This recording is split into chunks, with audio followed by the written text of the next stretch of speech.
The gaslight in Mycroft Holmes's office flickered once, then steadied, casting shadows that pooled in the corners like spilled ink.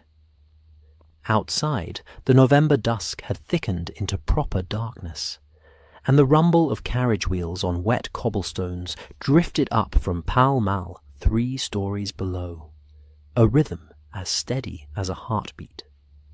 The air carried the mingled scent of tobacco smoke, old leather, and something sharper, the particular smell of ink drying on government paper, a scent that clung to the British Empire's administrative heart, like morning fog to the Thames.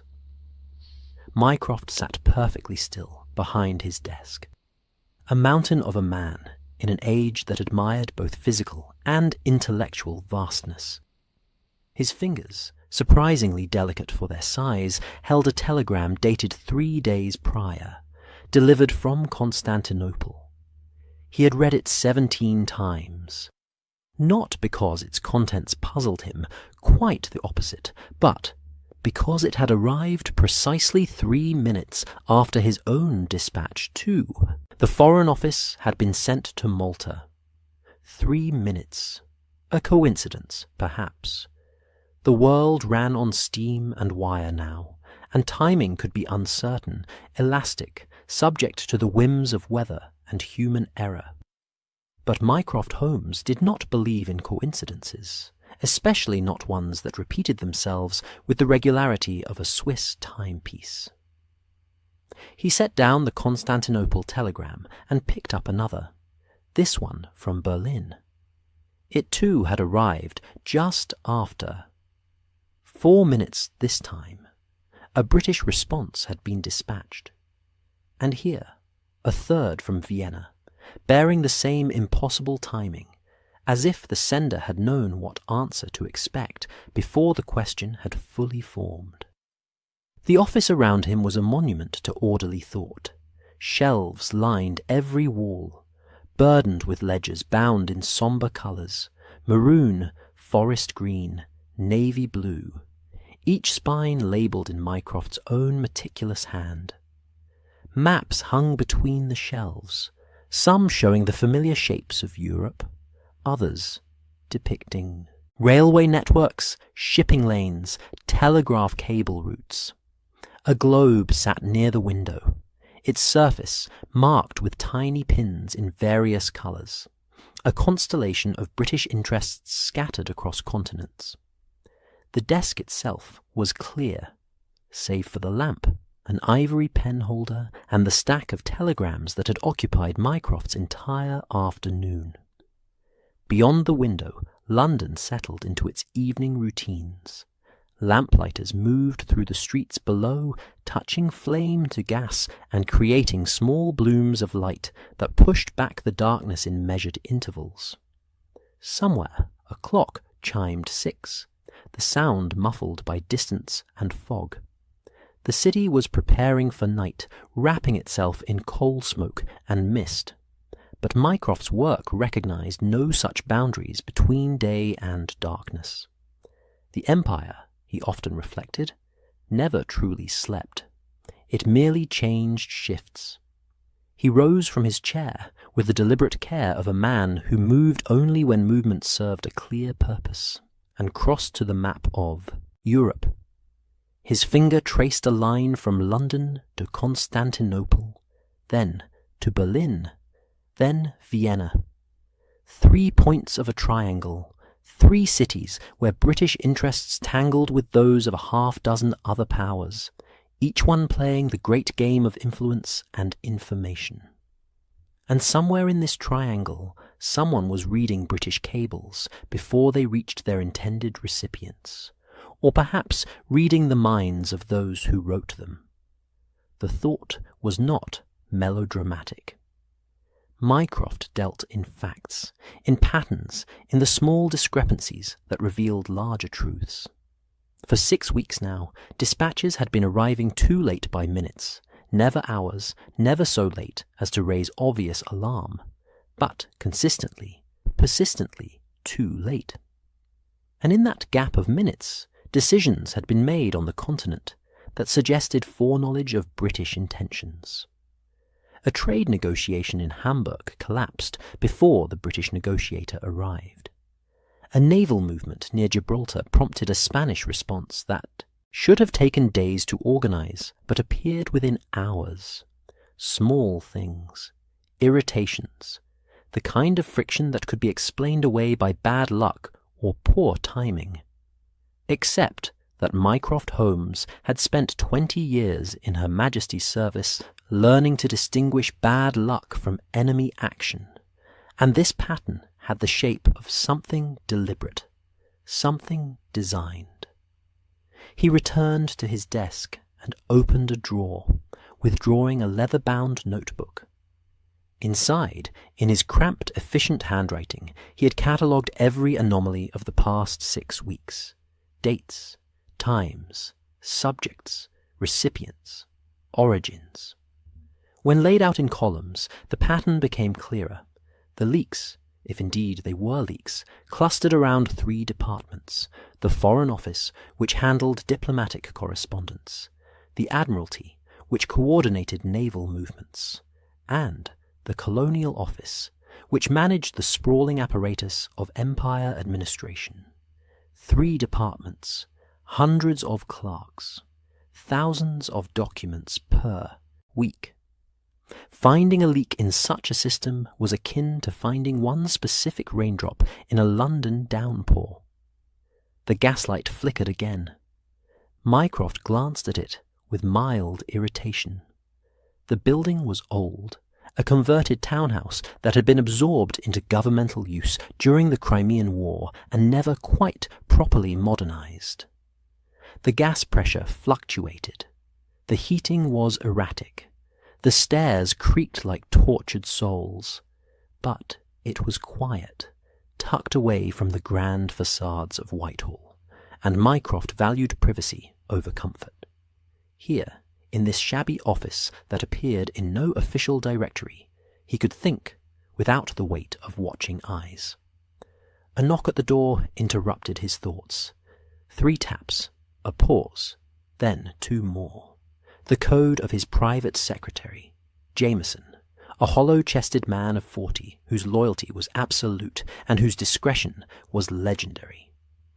"Enter," Mycroft said without turning from his notebook. The door opened with a whisper of hinges, and Jameson slipped inside, carrying a wooden tray. On it sat a pot of tea, a single cup, and an envelope of pale blue paper, sealed with unmarked wax. "The afternoon dispatches, sir," Jameson said, his voice barely above a murmur. "And this arrived by special messenger 5 minutes ago. The messenger did not wait for a reply." Mycroft took the blue envelope, noting its weight, the quality of the paper, expensive, continental manufacture, and the fact that the seal was generic, bearing no crest or sigil. He slit it open with an ivory letter opener and withdrew a single sheet. 3 words, written in a careful, educated hand. "Blauer Himmel brennt." The blue sky burns. German. And nonsense, unless one understood that it was meant to be nonsense, a phrase constructed purely to convey impossibility. Because this phrase had appeared in exactly 1 document in the past month. A coded memorandum from the British ambassador in Vienna, discussing potential instabilities in the Austro-Hungarian succession. That memorandum had been sealed, hand-delivered to 3 cabinet members, and destroyed. Yet here the phrase sat, on expensive paper, delivered to Mycroft's private office that officially did not exist. Someone was not merely reading British cables. Someone was reading cabinet-level correspondence, and they wanted Mycroft to know it. He set the paper down gently, as one might set down a lit match near tinder. His face remained expressionless, but his mind worked with the cold efficiency of a calculating engine. This was no longer an irritation. This was a threat to the basic functioning of British governance. If cabinet papers were compromised, then nothing was secure. Trust would collapse. The machinery of the empire would seize and grind to halt, paralyzed by suspicion. "Jameson," he said quietly, "I require my brother's current address." The secretary did not react with surprise. Jameson had served Mycroft long enough to know that requests, which seemed to emerge from nowhere, were, in fact, the visible tips of icebergs of deduction. "Mr. Sherlock Holmes remains at 221B Baker Street, sir. Dr. Watson is in residence as well. Inspector Lestrade of Scotland Yard has been inquiring after cases for them this past week, suggesting they are not presently engaged." Mycroft nodded slowly. Asking Sherlock for help ranked somewhere between unpleasant and unthinkable on his personal scale of preferences. His brother was brilliant but chaotic, a hound that chased interesting scents without regard for the wider landscape. Sherlock solved puzzles because puzzles entertained him.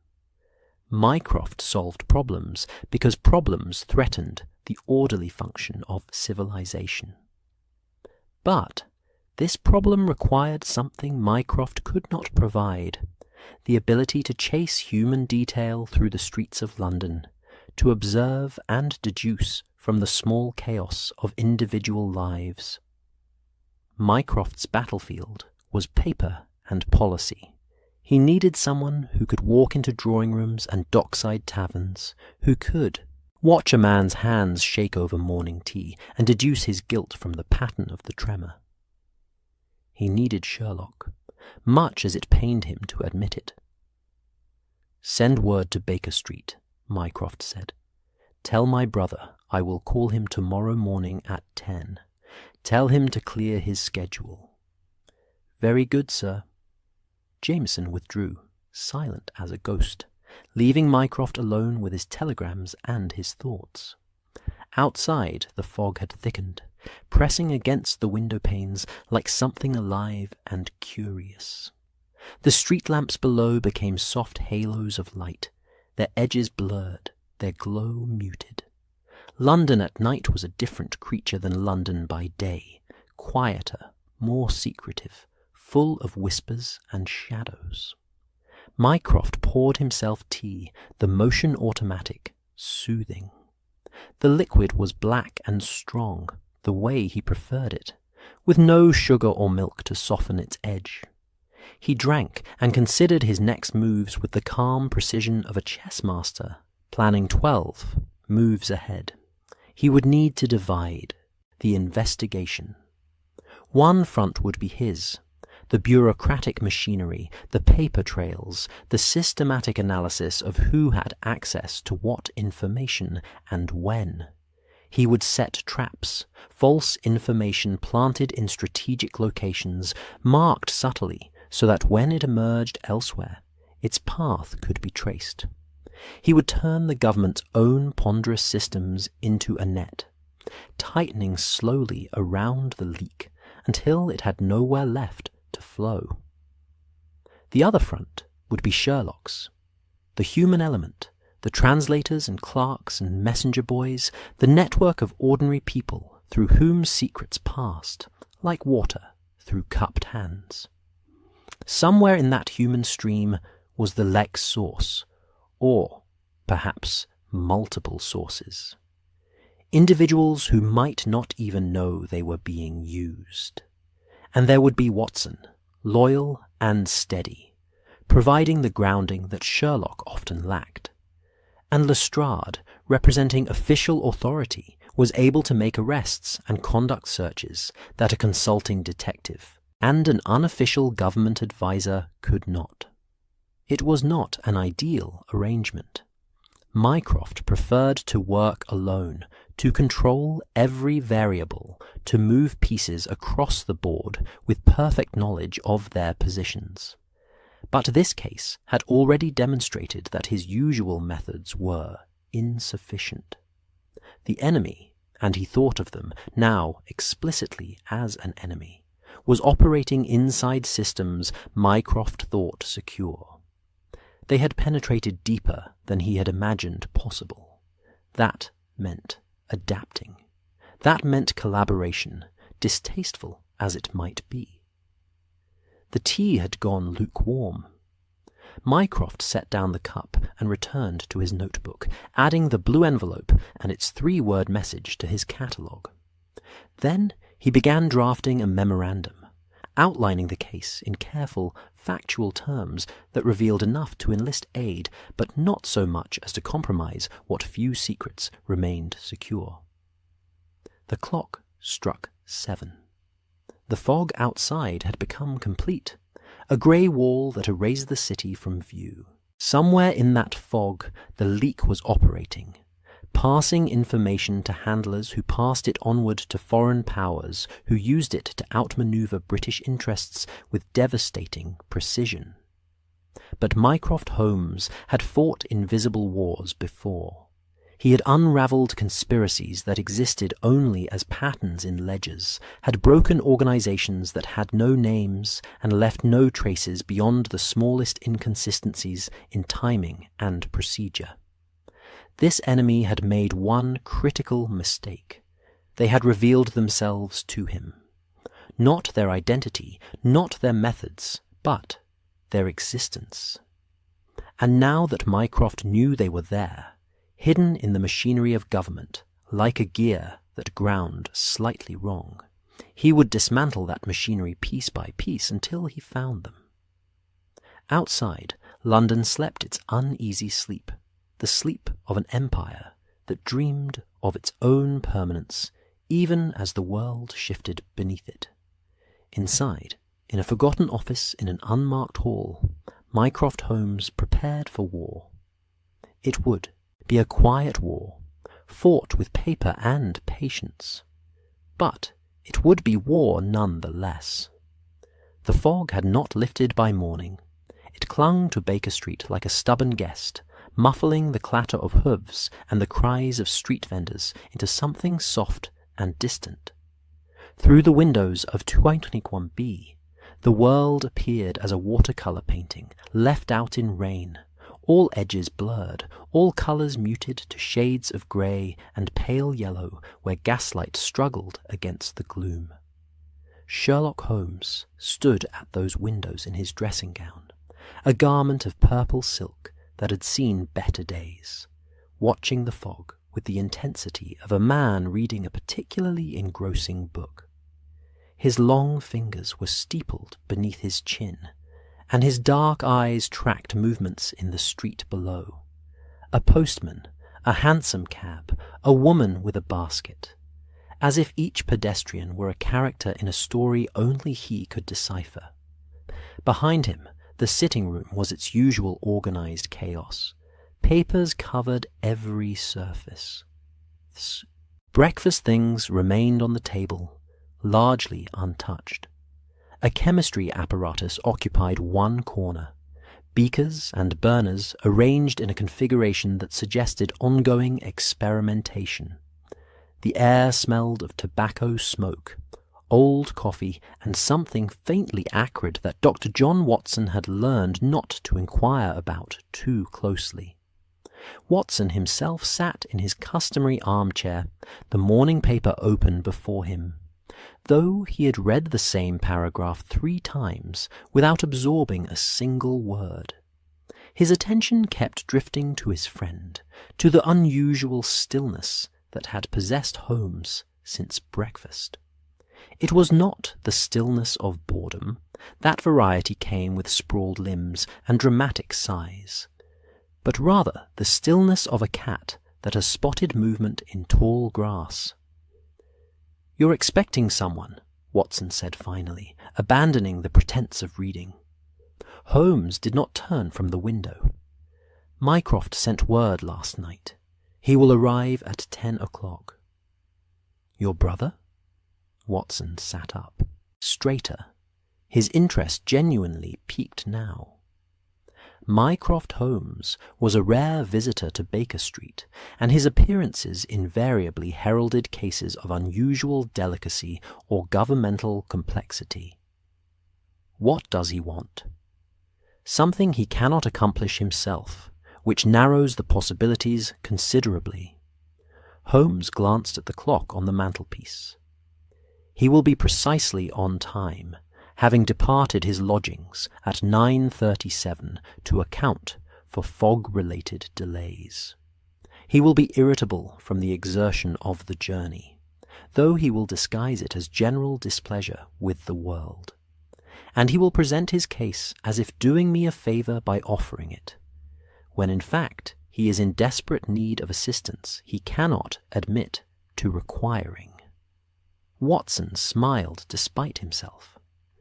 The Holmes brothers' relationship was a peculiar dance of mutual respect and fraternal needling, each unwilling to concede the other's superiority in their respective domains.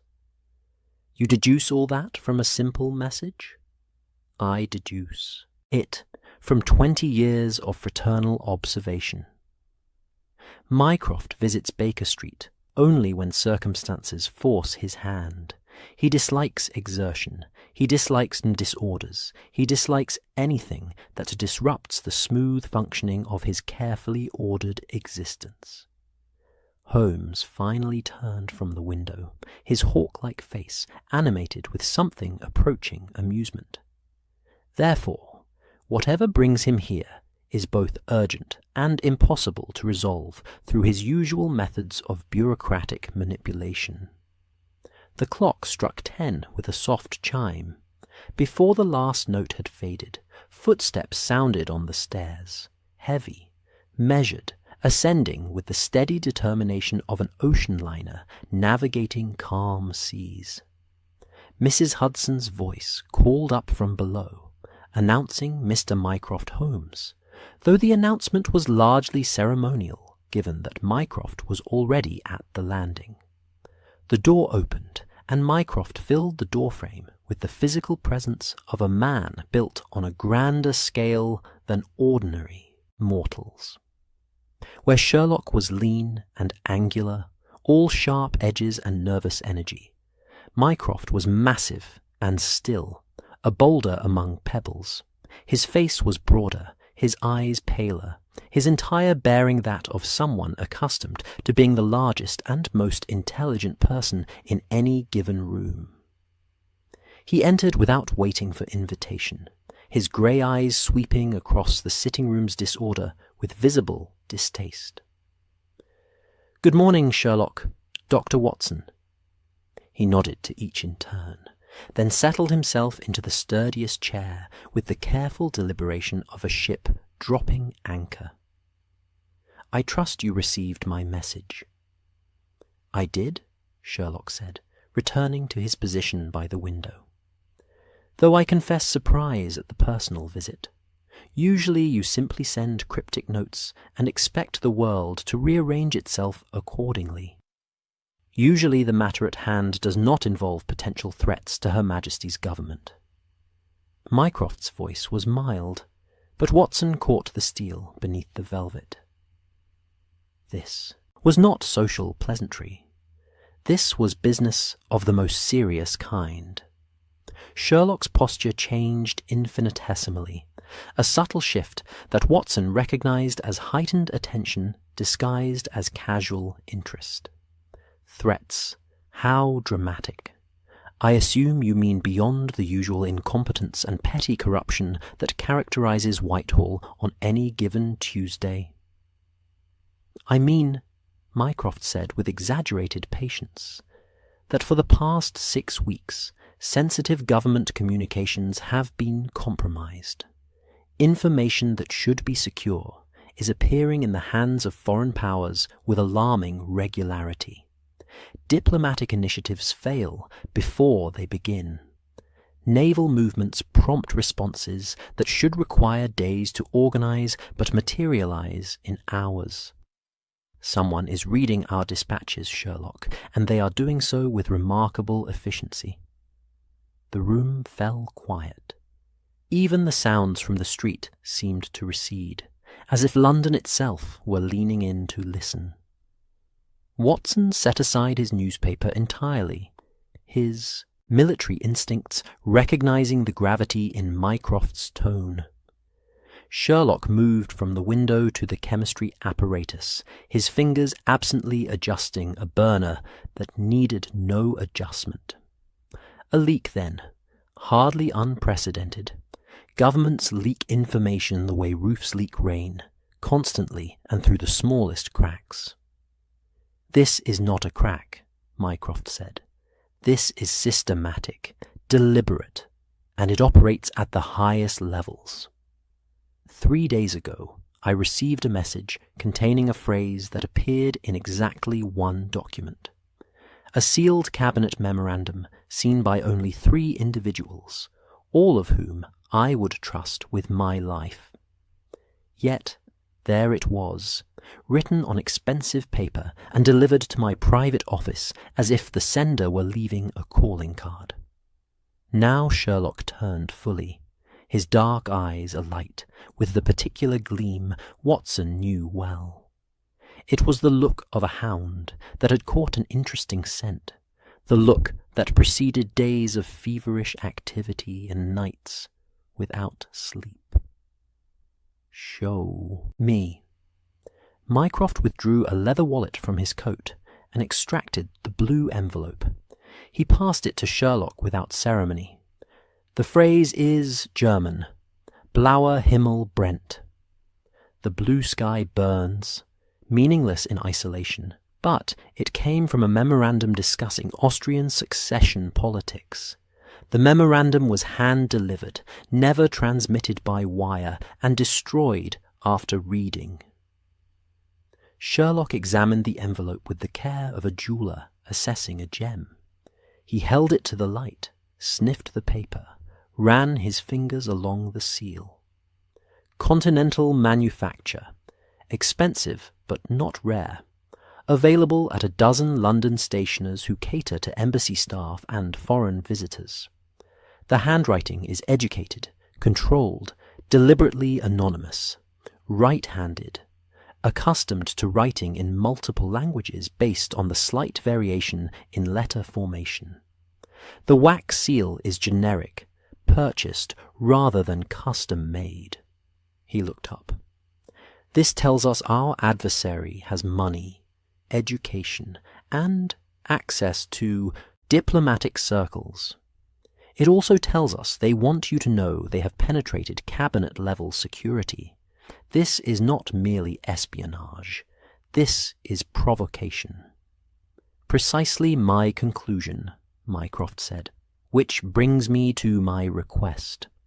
I cannot investigate this matter openly, without revealing the extent of the compromise and triggering panic throughout the government. I cannot trust the usual channels because I do not know which channels are secure. What I can do is conduct a quiet counterintelligence operation using methods that are, shall we say, unofficial. You want me to chase your leak while you manipulate paper trails and plant false information." Sherlock's tone was dry. "How flattering that you think of me when you require someone to crawl through the muck of human behavior." "I think of you," Mycroft said evenly, "because you are the only person in London capable of observing a clerk's nervous habit and deducing from it a network of espionage. I work in systems, Sherlock. You work in souls. For this case, I need both." Watson cleared his throat gently, drawing both brothers' attention. "Forgive the interruption, but if I might ask, do you have any suspects? Any starting point beyond the general knowledge that a leak exists?" Mycroft nodded, his expression suggesting he appreciated the practical question. "I have identified one individual whose movements and access create a pattern worth investigating. Miss Adelaide Voss, a translator employed by various embassies on a freelance basis. She is polyglot, fluent in German, French, Italian, and passable in Russian and Hungarian. She moves between diplomatic circles with unusual freedom, attending receptions, concerts, and cultural events. She has no official position, which makes her difficult to monitor through normal channels, yet she appears wherever sensitive conversations occur. A translator, Sherlock mused, someone invisible by virtue of being essential. Every embassy needs translation services, yet no one notices the translator because she is simply part of the furniture. Clever. What do we know of her background? Born in Trieste to a British merchant father and Austrian mother, educated in Vienna and Paris, unmarried, 32 years old, maintains lodgings in Bloomsbury. No obvious wealth beyond her translator's fees, yet she dresses well and moves in circles that should be above her station. She is, by all accounts, charming, cultured, and utterly unremarkable. Which makes her supremely remarkable, Sherlock said. When may I observe her? Tonight, if you wish. She will attend a concert at St. James's Hall, a performance by the Vienna Philharmonic Orchestra. Half the embassies will have representatives there. It is precisely the sort of event where messages might be passed under cover of cultural appreciation. Watson stood, brushing imaginary lint from his jacket. Then we shall attend as well. I confess, I have not been to a proper concert in some time. Mycroft's gaze shifted to Watson with something that might have been approved. Doctor, I am grateful for your participation. I have also arranged for Inspector Lestrade to provide official support, should arrests become necessary. He has been briefed on the general outlines, though not the full extent of the compromise. He believes he is investigating potential document theft from the Foreign Office. Lestrade, Sherlock said with a slight grimace. I suppose we must have official sanction for this to conclude properly. Very well. Watson and I will attend the concert and observe Miss Voss. You, I assume, will be conducting your bureaucratic warfare from your lair in Pall Mall. I will be ensuring that the next leak, and there will be a next leak, contains information of my choosing rather than England's secrets. Mycroft rose with the careful effort of a man unused to frequent movement. I will seed 3 different pieces of false intelligence through 3 different departments. Whichever reaches foreign hands will tell me which channel is compromised. A trap baited with lies, Sherlock said approvingly. How very unlike the principled civil service I imagine you usually represent. Principle, Mycroft said as he moved toward the door, is a luxury one can afford only when one's government is not bleeding secrets like an arterial wound. I will do what is necessary to cauterize this leak, Sherlock. I merely ask that you do what you do best. Observe the humans I cannot reach and deduce the truths they think they hide. He paused at the threshold, one hand on the doorframe. The fog outside had thinned slightly, allowing watery sunlight to press against the windows. This case has layers, brother. The leak is not one person, but a system, I suspect. A network of individuals, most of whom may not even know they are part of something larger. Finding the architect of that system will require patience and precision. Qualities I possess in abundance, Sherlock said dryly. Qualities you possess when properly motivated. I trust the challenge will suffice as motivation. Mycroft nodded once more to Watson. Doctor, do keep him focused. He has a tendency to wander down fascinating side paths when the main road lacks sufficient drama. And with that, Mycroft Holmes descended the stairs with the same measured tread he had climbed them, leaving Sherlock and Watson alone in the sitting room that suddenly seemed smaller and quieter for his absence. Watson moved to stand beside his friend at the window. Below, Mycroft emerged onto Baker Street and hailed a cab with an economy of gesture that suggested long practice. The cab appeared as if summoned by magic, which it likely was, Watson reflected, given Mycroft's habit of prearranging such details.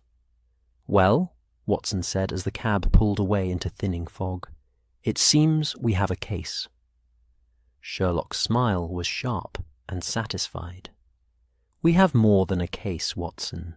We have a glimpse into my brother's world, where wars are fought with memoranda and won with carefully placed commas. He is afraid, though he would never admit it. The British government is vulnerable in ways it has not been vulnerable before, and Mycroft cannot fix it alone. Can we fix it? We can find the leak. We can identify the players. We can, with luck and observation, unravel this network before it compromises something truly catastrophic." Sherlock turned from the window, energy suddenly animating his frame.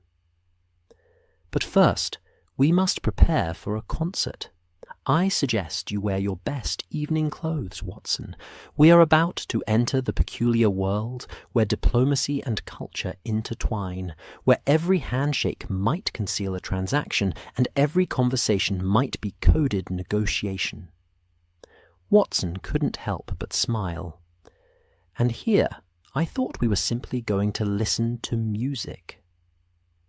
"My dear Watson," Sherlock said, already moving toward his bedroom to dress, "we are going to watch people pretend to listen to music while they conduct the real business of empires. It is theatre, a top theatre, and somewhere in that performance, Miss Adelaide Voss will make a mistake." "You seem confident." "Everyone makes mistakes eventually. The art is in being patient enough to witness them." The clock struck 11. London beyond the windows continued its daily rhythms, unaware that in a modest sitting room on Baker Street, two men were preparing to hunt shadows through concert halls and embassy drawing rooms, to chase whispers through fog and find the truth hidden in ordinary moments. The game, as Sherlock would say, was afoot, and this time the stakes were nothing less than the security of an empire. The evening arrived, wrapped in its customary November chill, the kind of cold that settled into bones and made London's gaslights seem less like illumination, and more like small acts of defiance against the encroaching dark. St. James's Hall rose from Piccadilly, like a temple, to culture, its facade glowing with warm light that spilled onto wet pavement and turned puddles into mirrors of gold. Carriages lined the street, disgorging passengers in evening dress, men in black tailcoats and white gloves, women in rustling silk and fur wraps that spoke of wealth and continental fashion. The air carried mingled scents of perfume, damp wool, horse sweat, and that peculiar London smell of coal smoke mixed with river fog that no amount of elegance could entirely banish. Watson adjusted his collar as he and Holmes joined the stream of concert-goers flowing toward the entrance. His evening clothes felt stiff after months of disuse, the starched shirt collar pressing against his neck with the insistence of social expectation. Beside him, Holmes moved with the easy grace of a man wearing a costume for a performance, his sharp eyes scanning faces with the casual intensity of a predator assessing a herd. "There," Holmes murmured, as they passed through the gilt-adorned doors into the entrance hall. "By the third column, speaking with the gentleman in the Prussian military decoration." Watson followed his gaze and found her immediately. Miss Adelaide Voss was not a woman who commanded attention through beauty, though she was handsome enough, with dark hair swept into an elaborate coiffure, and intelligent eyes set in a face that suggested both humour and discretion. Rather, she commanded attention through a quality Watson could only describe as belonging. She stood in that entrance hall as if she had been born to stand in entrance halls, her posture perfect, her smile warm but controlled, her entire bearing that of someone who understood the invisible rules of diplomatic society and moved through them like water through channels. She wore a gown of deep green silk, modest by the standards of high society, but exquisitely tailored, with lace at the collar and cuffs that suggested continental taste. A single strand of pearls circled her throat. No rings adorned her fingers, Watson noted. An unmarried woman, then, navigating these social waters without the protection of a husband's position. The gentleman with the Prussian decoration, a military attaché of some kind, Watson guessed from the precise way he held himself, leaned close to say something that made Adelaide laugh softly. Her gloved hand touched his sleeve briefly, a gesture of friendly familiarity that could mean everything or nothing. Then she moved away, greeting a woman in crimson who Watson recognized vaguely as someone connected to the French embassy. "She is making her rounds," Holmes observed quietly as they collected programs from a uniformed attendant. "Watch how she moves. She never approaches anyone directly, but rather allows herself to be discovered, as if her presence is accidental rather than calculated. Yet, see how she positions herself in sight lines, how she times her movements to intersect with specific individuals." Watson watched and, watching, began to see what Holmes saw. Adelaide drifted through the crowd like smoke, never hurrying, never seeming purposeful, yet somehow encountering precisely the people one might wish to encounter if one were collecting information from multiple embassy sources. A word with the Austrian cultural minister. A brief exchange with someone Watson thought might be connected to the Italian delegation. A laughing conversation with two women who, from their accents, were English society ladies serving as social bridges between British and foreign circles. "She's a natural," Watson murmured, "or very well trained." "The two are not mutually exclusive," Holmes replied. "But you are correct. This is not amateur work. She has been doing this for some time, long enough that it has become second nature. The question is whether she knows she is part of an intelligence network, or whether she is simply a social creature who happens to move in useful circles." The bell chimed softly, summoning the audience toward the concert hall proper. The crowd began to flow through tall doors into a space that took Watson's breath despite himself. The hall was a marvel of Victorian engineering and aesthetic ambition. Tiers of seating rose toward a painted ceiling, where classical figures disported themselves among clouds, and the stage waited beneath an elaborate proscenium arch, empty but expectant. Gaslight chandeliers hung like frozen waterfalls, their crystals catching and multiplying the warm glow. Holmes had somehow procured seats in the dress circle, positioned with a perfect view, not only of the stage, but of several boxes where diplomatic parties were settling themselves. Watson spotted Adelaide almost immediately.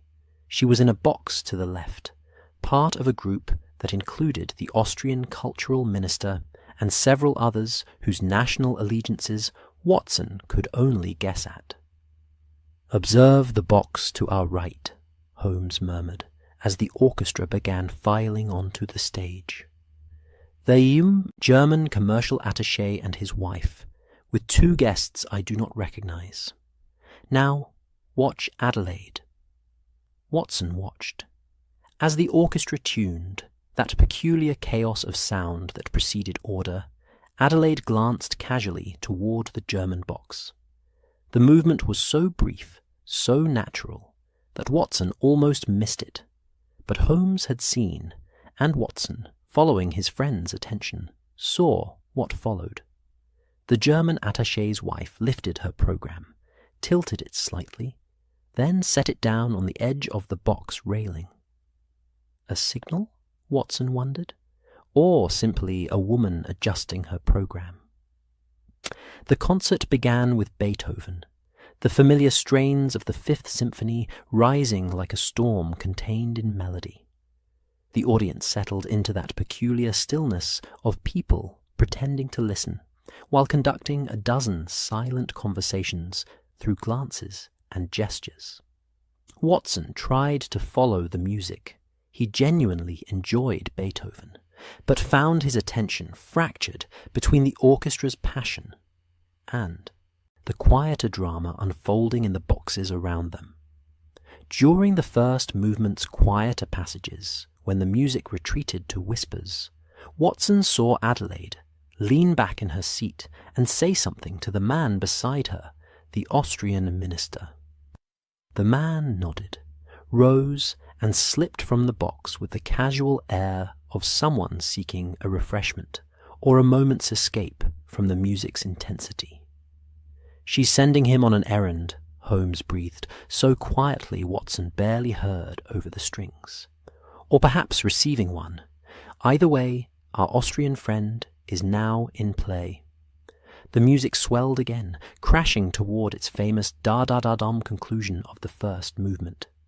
During the applause, Holmes rose smoothly. "Come, Watson, we must stretch our legs during the interval."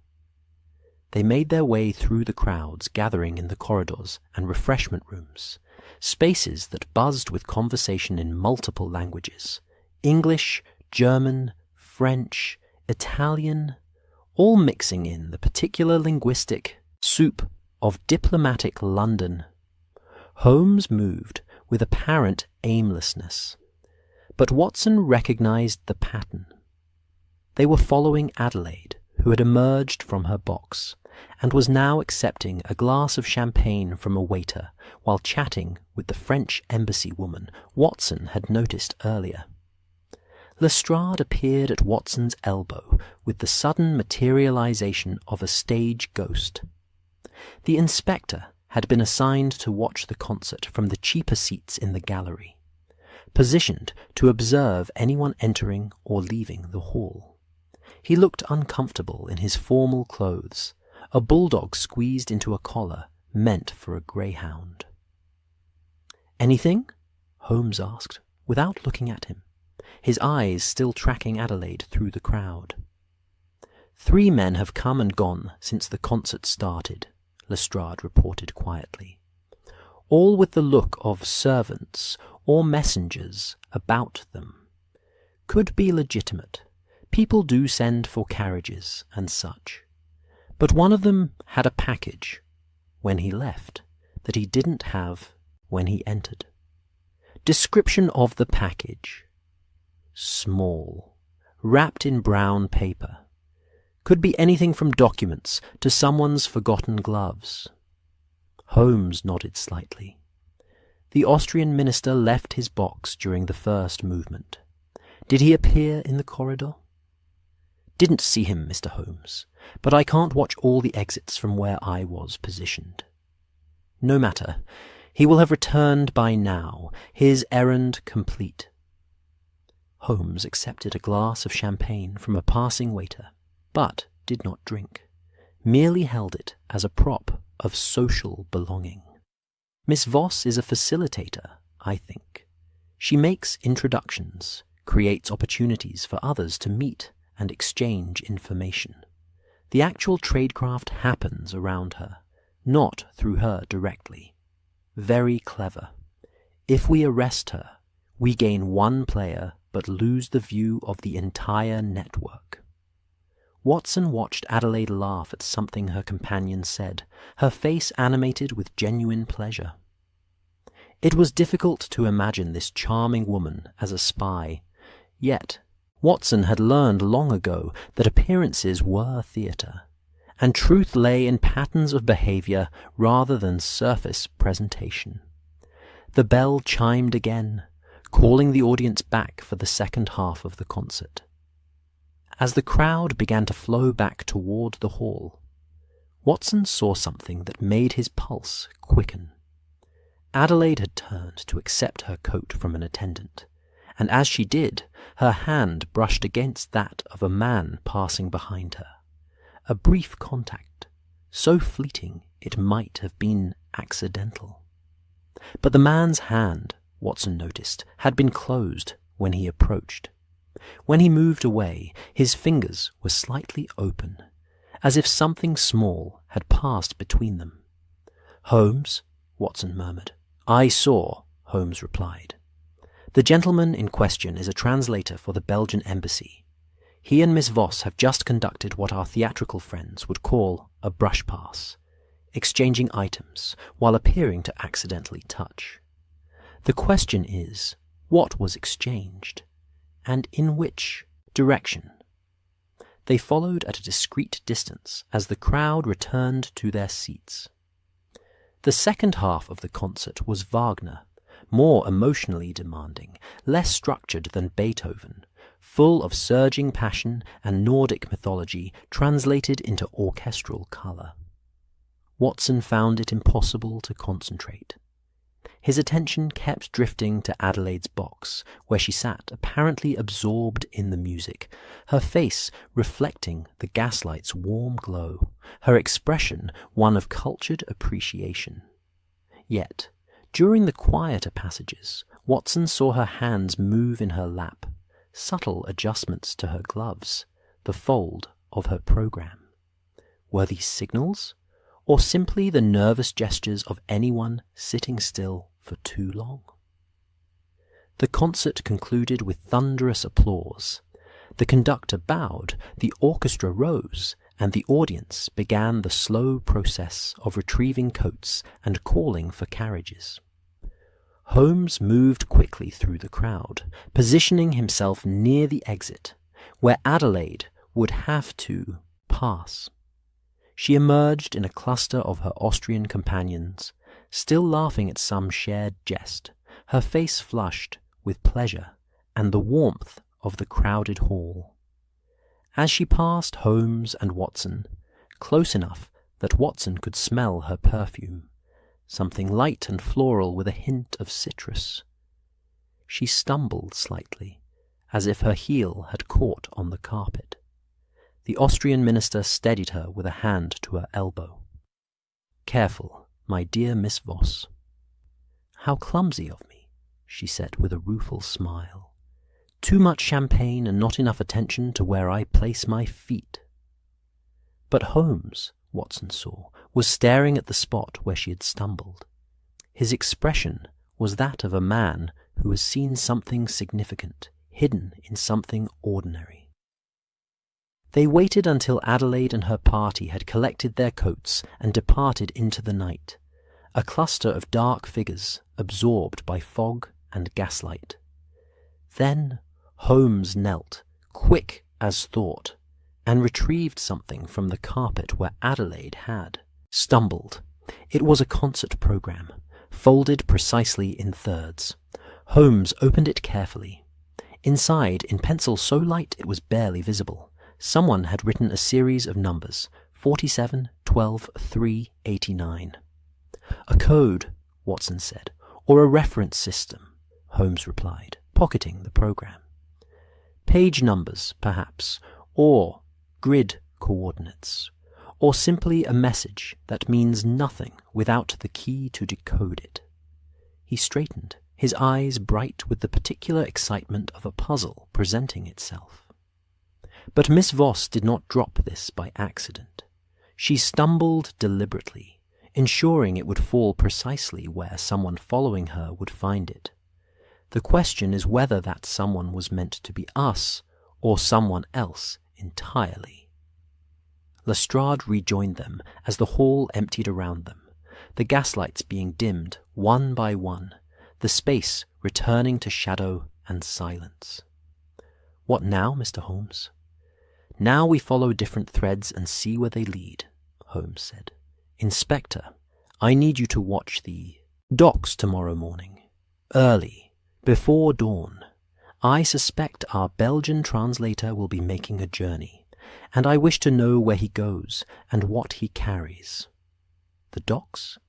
Lestrade looked pained. In November, before dawn. The duties of justice are seldom convenient, Holmes said with no trace of sympathy. Watson and I will be pursuing other inquiries. We must determine what these numbers mean, and whether Miss Voss is an active participant in this network or merely a tool being used by others.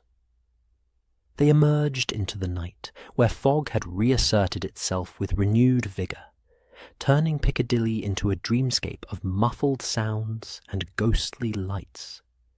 Carriages moved through the murk like ships through harbour mist, their lamps creating small islands of visibility in a sea of grey. Watson pulled his coat tighter against the chill. Somewhere in this vast city, messages were passing through ordinary channels, concert programmes, casual touches, packages wrapped in brown paper. See. Network operated in plain sight, using the social rituals of diplomatic London as camouflage for something darker and more purposeful.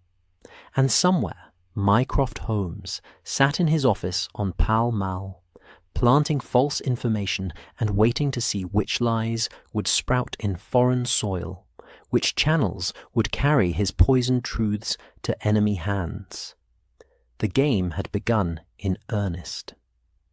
And like all good games, Watson reflected, as they climbed into a cab bound for Baker Street, the rules were becoming clear only as they were being broken. "What do you make of her?" Watson asked, as the cab lurched into motion. "Miss Voss, I mean. Is she guilty?" Holmes was silent for a long moment, his profile sharp against the cab's window, the passing streetlights creating patterns of shadow and illumination across his face. "She is something more complicated than guilty or innocent," he said finally. "She is useful. And in the world of espionage, usefulness matters far more than morality. Someone has made her useful, Watson. Our task is to discover who and to what end." The cab rolled on through fog-bound London, carrying them toward whatever revelations tomorrow would bring, while behind them St. James's Hall settled into darkness, its secrets safely kept for another night. The clock in the sitting room at 221B Baker Street had just chimed 3 in the morning when Sherlock Holmes finally set down his pipe and leaned back in his chair with the satisfied expression of a man who has solved a particularly vexing equation. Watson, who had dozed off some time after midnight with a medical journal sliding from his lap, stirred at the movement and blinked himself into reluctant wakefulness. "You've found it," Watson said, his voice thick with interrupted sleep.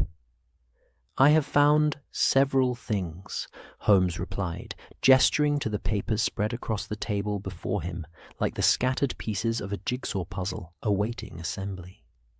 "Chief among them is the realization that we have been approaching this case from entirely the wrong direction." Watson rubbed his eyes and reached for the cold tea that sat beside his chair. The sitting room was warm despite the late hour, the fire banked but still glowing, casting shifting shadows across walls papered with maps, newspaper clippings, and the various ephemera of investigation. Outside, London slept its uneasy urban sleep, the fog pressing against the windows like something alive and curious. "Explain," Watson said, his mind clearing as professional interest overcame fatigue. Holmes rose and moved to the table, his dressing gown swirling around him like stage curtains. He picked up the concert programme they had retrieved from St. James's Hall and held it to the lamplight. "The numbers, 47, 12, 3, 89. I have spent the past 6 hours attempting to decode them as a cipher, as coordinates, as references to specific documents or locations, all fruitless. Then it occurred to me that perhaps they are not meant to be decoded at all. Perhaps they are meant to be published. Published. Watson sat forward, sleep forgotten now. I don't follow. Consider the nature of our adversaries. They are running an intelligence network inside the very heart of the British government, yet they must communicate their findings to handlers and ultimately to foreign powers. Every communication is a risk. Every meeting, every exchange, every document passed hand to hand. The more complex the system, the more opportunities for discovery. Holmes began to pace, his fingers steepled beneath his chin. So what would I do if I were designing such a network?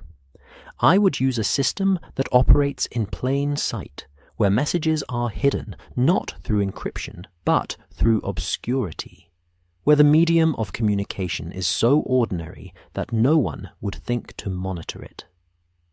Watson's mind raced ahead, making connections. The newspapers. You think they're using newspaper notices to communicate. Not merely noticed, Watson. I think they are using classified advertisements, the shipping news, the society columns, all the daily ephemera that fills London's papers, and which no one reads with any particular attention unless they have specific interest. Holmes picked up that morning's Times and opened it to the shipping notices. Consider this. The steamship Aurora departed Southampton for Hamburg on the evening tide, carrying general cargo and 3 passengers. Perfectly ordinary, published in a dozen papers. But what if those 3 passengers are not passengers at all? What if they represent a coded number, 3, which combined with other seemingly random information elsewhere in the paper, creates a message? It would be nearly impossible to detect, Watson said slowly, understanding dawning. Even if someone suspected such a system existed, there are thousands of notices published daily. Finding the relevant ones would be like finding specific grains of sand on a beach. Precisely, and now observe this. Holmes picked up another paper, this one several days old, and pointed to a different section. Here, in the Society News, the Adriatic Benevolent Society acknowledges with gratitude donations received from the following generous patrons, followed by a list of names and amounts. Again, utterly ordinary. Charitable societies publish such lists regularly to encourage further donations and acknowledge their supporters. Watson scanned the list of names. They meant nothing to him. A Mrs. Pemberton, a Sir Charles Wickham, a Miss Thornbury, amounts ranging from £5 to 50. I still don't see the connection. Because you're not meant to see it. But watch. Holmes pulled out a pencil and began marking certain letters in the donor names. If one takes the 3rd letter of each surname, reading downward, one gets MEETING, meeting. Watson felt the small hairs rise on the back of his neck. Good Lord! And the amounts donated, if one reads them not as pounds, but as simple numerals, provide a date and time. The system is elegant in its simplicity. The Adriatic Benevolent Society is a legitimate charitable organization doing genuine work. They have no idea their donor lists are being used to encode messages. Someone with access to their typesetting simply adds false donors or adjusts amounts before publication. The society sees the finished product, assumes their bookkeeper has already verified it, and thinks nothing of minor discrepancies. Holmes returned to the table and spread out several more newspapers, all marked with his pencil annotations. I have found 17 such messages in the past month alone, hidden in shipping notices, charity acknowledgements, and lost property advertisements. They form a pattern, Watson, a schedule of meetings, a list of targets, a series of instructions. Our adversaries have created a dead letter system that uses London's own newspapers as their message board. "But how did you know where to look?" Watson asked, marvelling at the sheer scope of the deduction. The concert program numbers, 47, 12, 3, 89. I realized they were not a message themselves, but rather a key to finding messages. Page 47 of yesterday's Times, column 12, third item down.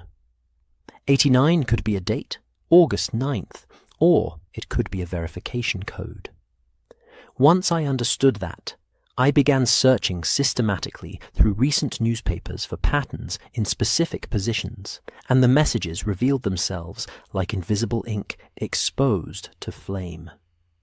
A knock at the door interrupted Watson's response. Mrs. Hudson's voice called up from the landing, apologetic for the late hour, but announcing Inspector Lestrade. The inspector appeared moments later, his face grey with cold and exhaustion, his clothes smelling of fish and salt water, and the particular decay of London's riverside. "You look like a man who has spent the night watching docks," Holmes observed, with no trace of sympathy. "Because I have spent the night watching docks, Mr. Holmes, as per your instructions." Lestrade accepted the brandy Watson poured for him with grateful hands. And a productive night it was, though I'm not certain I understand half of what I saw. "Tell us everything," Holmes said, settling back into his chair with predatory attention. Lestrade sipped the brandy, grimaced at its strength, then launched into his report. "I positioned myself at the East India Docks just before dawn, as you suggested, cold as charity and fog thick enough to cut with a knife. Around 6 o'clock, a gentleman matching your description of the Belgian translator, name of Duclos, I've learned, arrived in a cab. He went directly to the offices of the Baltic Shipping Company, and emerged 10 minutes later carrying a leather satchel he hadn't had when he entered. Did you follow him?" "I did. He walked to a coffee house on Wapping High Street, took a table by the window, and proceeded to read newspapers while drinking coffee for the better part of an hour. During that time, 3 different men approached his table briefly. None sat down, just stopped to say a word or two as if greeting an acquaintance. I couldn't get close enough to hear what was said." Holmes's eyes glittered. "Describe these men." "First was a clerk type, shabby coat, ink stains on his fingers. The second was better dressed, looked like a merchant or small business owner. Third was a sailor by his walk and his weathering. All 3 ages, all 3 types. Nothing to connect them except their brief conversations with Duclos." "And after these encounters?" Duclos finished his coffee, left the satchel on his chair, which nearly gave me heart failure, thinking it might be a bomb, and departed. Not 3 minutes later, a woman came in, sat at his table, and picked up the satchel as casually as if it were her own. She then proceeded to order breakfast. Watson found himself leaning forward despite his fatigue. "Did you follow the woman?" "I did, Dr. Watson, though it pained me to abandon my watch on Duclos. She took the satchel to a boarding house in Bloomsbury, went inside for perhaps 20 minutes, then emerged without it, and went about what appeared to be ordinary morning errands. Marketing, a visit to a milliner, that sort of thing." "The boarding house address?" Holmes asked sharply. Lestrade consulted his notebook. 14 Russell Square. respectable establishment, caters to single professional women and foreign visitors. Holmes was on his feet instantly, energized despite the late hour. Watson, we must visit Mycroft immediately. Lestrade, you've done excellent work. Go home, sleep, and be ready to move on short notice. I suspect the next 48 hours will prove decisive. Within the hour, Holmes and Watson were in a cab bound for Pall Mall, the early morning streets just beginning to stir with the first movements of commerce and labour. Bakers' boys pushed carts of bread. Milk wagons made their rounds. Chimney sweeps emerged from alleys like black-clad ghosts. London waking was a thing of gradual layers, each trade and profession adding its voice to the city's growing chorus. Mycroft's office building appeared as shabby by dawnlight as it had by dusk, but a light glowed in the third-floor window, suggesting the elder Holmes brother kept hours as irregular as his sibling. They were admitted by Jameson, the hollow-chested secretary, who looked as if he had not slept in days. Mycroft himself sat behind his desk in the same position Watson imagined he had occupied the previous evening, surrounded by papers and maps and the tools of bureaucratic warfare. "Sherlock," Mycroft said without preamble, "you have the look of a man who has discovered something significant." "I have discovered your leak's methodology," Holmes replied, settling into the chair opposite. "They are using London's newspapers as a dead letter system. Messages hidden in shipping notices, charity donor lists, classified advertisements. Simple. Substitution codes and numerical references that anyone with the key can decode, but which appear perfectly innocent to casual observation." Mycroft's expression did not change, but Watson saw his fingers tighten slightly on the pen he held. "Show me." Holmes laid out his findings methodically. The concert program numbers, the pattern in the newspapers, the charitable society being used as unwitting cover.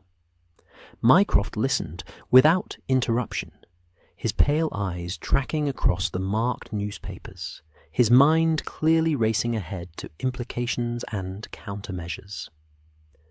"The Adriatic Benevolent Society," Mycroft said finally.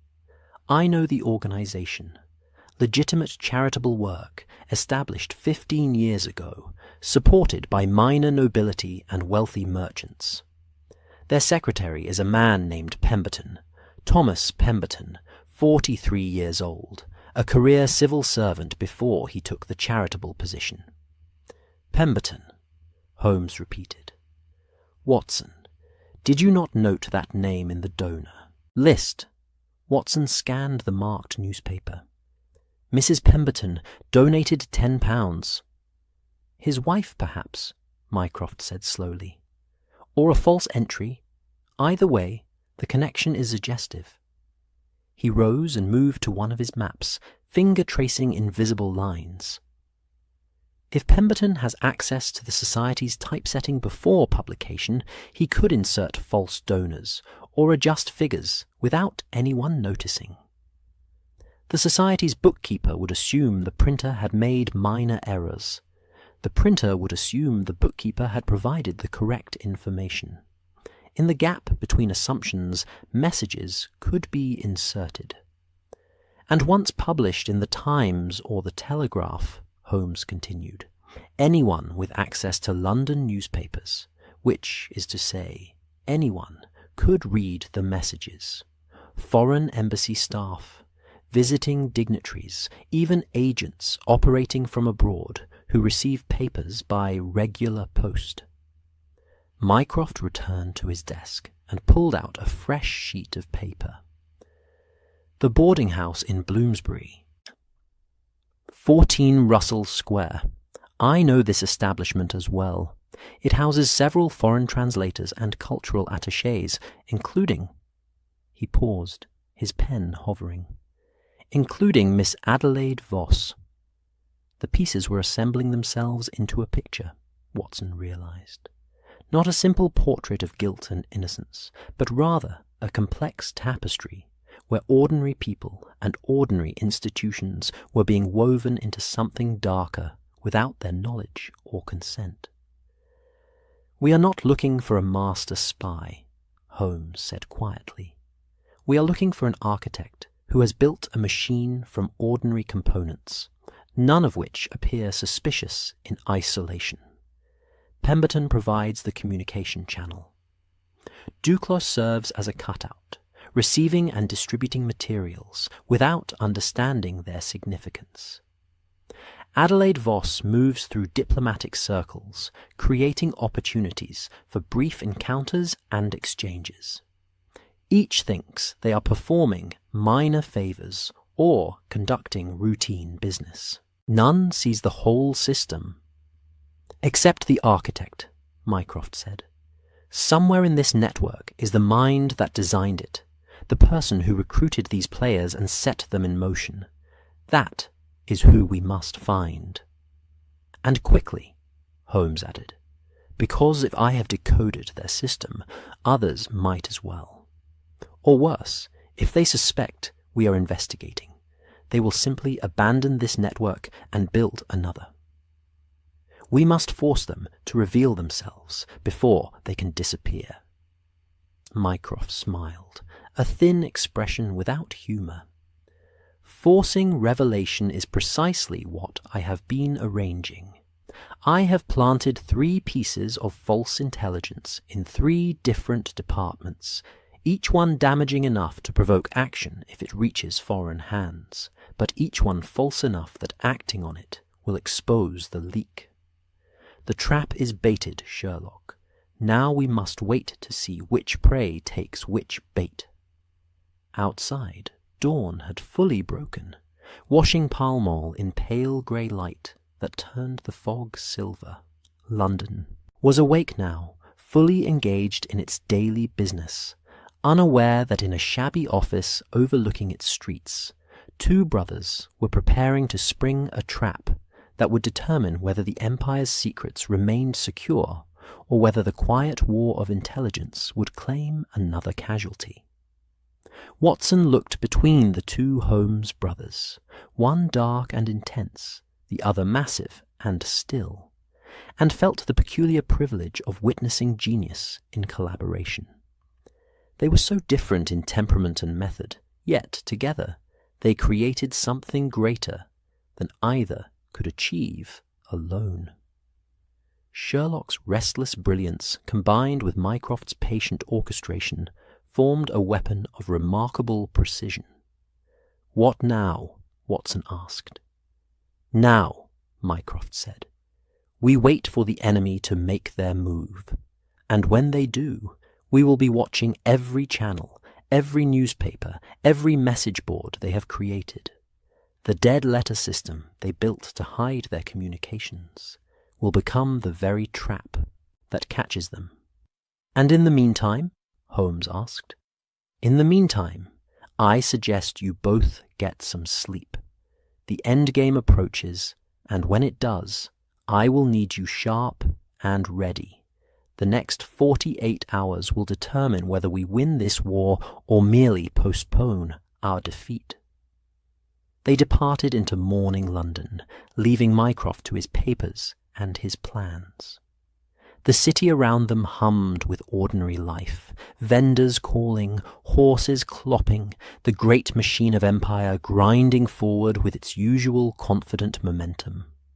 But Watson now saw it differently, saw the invisible messages passing through its newspapers, the quiet exchanges happening in boarding houses and coffee shops, the war being fought in whispers and coded numbers while the world went about its oblivious business. The game was reaching its climax. And somewhere in the fog-bound streets, an architect of espionage prepared for their final moves, unaware that the net was already closing around them, patient and inexorable as time itself. Mycroft Holmes had not slept in 36 hours, yet his mind maintained the crystalline clarity of a mind that thrived on complexity and crisis. His office had transformed into what military men might call a war room, though this war was fought with memoranda rather than muskets, with carefully calibrated falsehoods rather than cannon fire. Maps covered every wall, pinned with coloured flags marking government offices, newspaper headquarters, embassy locations, and the various nodes of the network they had identified. It looked, Watson thought when he and Holmes arrived late that afternoon, like the interior of a clock, all interconnected pieces moving in precise relation to one another. "Gentlemen," Mycroft greeted them without rising from his desk. "The pieces are in motion. I trust you are prepared for what comes next." Holmes settled into the chair he had occupied that morning, though morning felt like weeks ago, given the pace of developments. "You're false. Intelligence has been deployed?" "Indeed. 3 different lies, each carefully crafted, each poisonous enough to provoke action." Mycroft consulted a ledger before him, his finger tracing down a column of entries. The first concerns naval positioning near Gibraltar. "I have suggested through the Admiralty channels that we are moving 2 battleships to new coordinates which would in fact leave our Mediterranean approach vulnerable. The second, disseminated through the Foreign Office, hints at a secret treaty negotiation with Italy that would undermine French interests in North Africa. The third, planted in Colonial Office correspondence, implies that we have discovered gold deposits in a disputed territory between British and German East Africa." Watson felt a chill of apprehension. And if these reach foreign governments, surely acting on false information could itself cause crises. "Each has been designed with plausible deniability," Mycroft assured him, "and each will be quietly contradicted through other channels within 24 hours of initial leak. But in the window between leak and correction, our adversaries will be forced to act, to report what they believe they have discovered, to position their own pieces in response. And when they do, they will reveal themselves." "How will you know which channel leaked which information?" Holmes asked.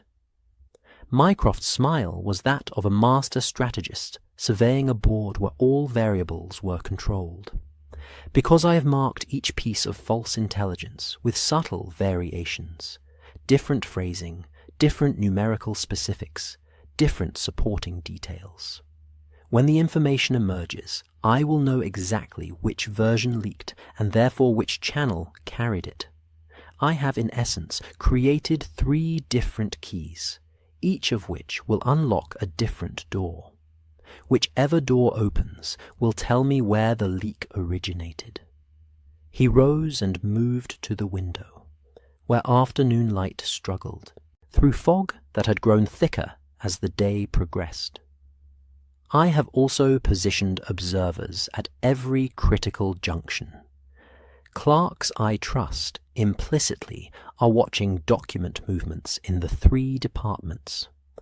Jameson has arranged for monitoring of the Baltic Shipping Company offices, where Lestrade observed our Belgian friend. And I have acquired copies of tomorrow morning's newspapers before they go to press, all except the Times and the Telegraph, which will be monitored as they come off the presses tonight." "You are treating London itself as a laboratory," Holmes observed with something approaching admiration. "Every variable controlled, every outcome anticipated." "London is not a laboratory, brother. It is a chessboard, and I am playing against an opponent who thinks themselves invisible. My advantage is that I can see them now, or at least see the shadows they cast. Their advantage is that they have been operating this system longer than I have been aware of it. The question is whether my recent understanding outweighs their established infrastructure. Watson moved to examine one of the maps more closely. It showed the city and the surrounding districts, with lines drawn connecting various locations.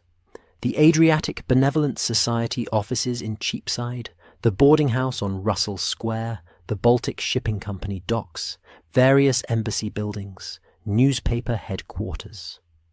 The web of connections looked impossibly complex, each line representing a potential path for information to travel.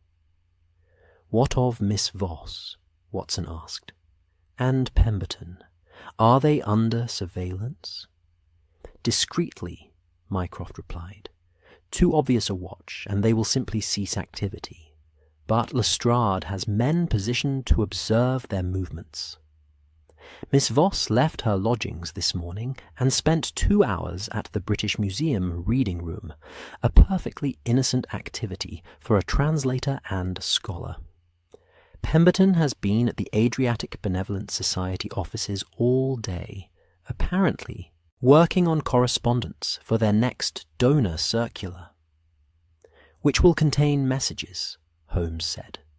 "The question is whether those messages will reference your planted intelligence." "Precisely. The circular is scheduled for publication in Friday's papers, 2 days hence. If our network is functioning as we believe, any intelligence gathered in the next 24 hours should appear encoded in that publication." Mycroft returned to his desk and pulled out a telegram. "But we may not need to wait that long. This arrived an hour ago." He passed the telegram to Holmes, who read it aloud for Watson's benefit. "Aurora departed early. 3 passengers confirmed. Recommend immediate positioning. Sent from our agent in Portsmouth, who was instructed to watch for unusual shipping movements or naval telegraph traffic." "Aurora," Watson repeated. "That was the ship mentioned in the shipping notice you showed us." "Indeed.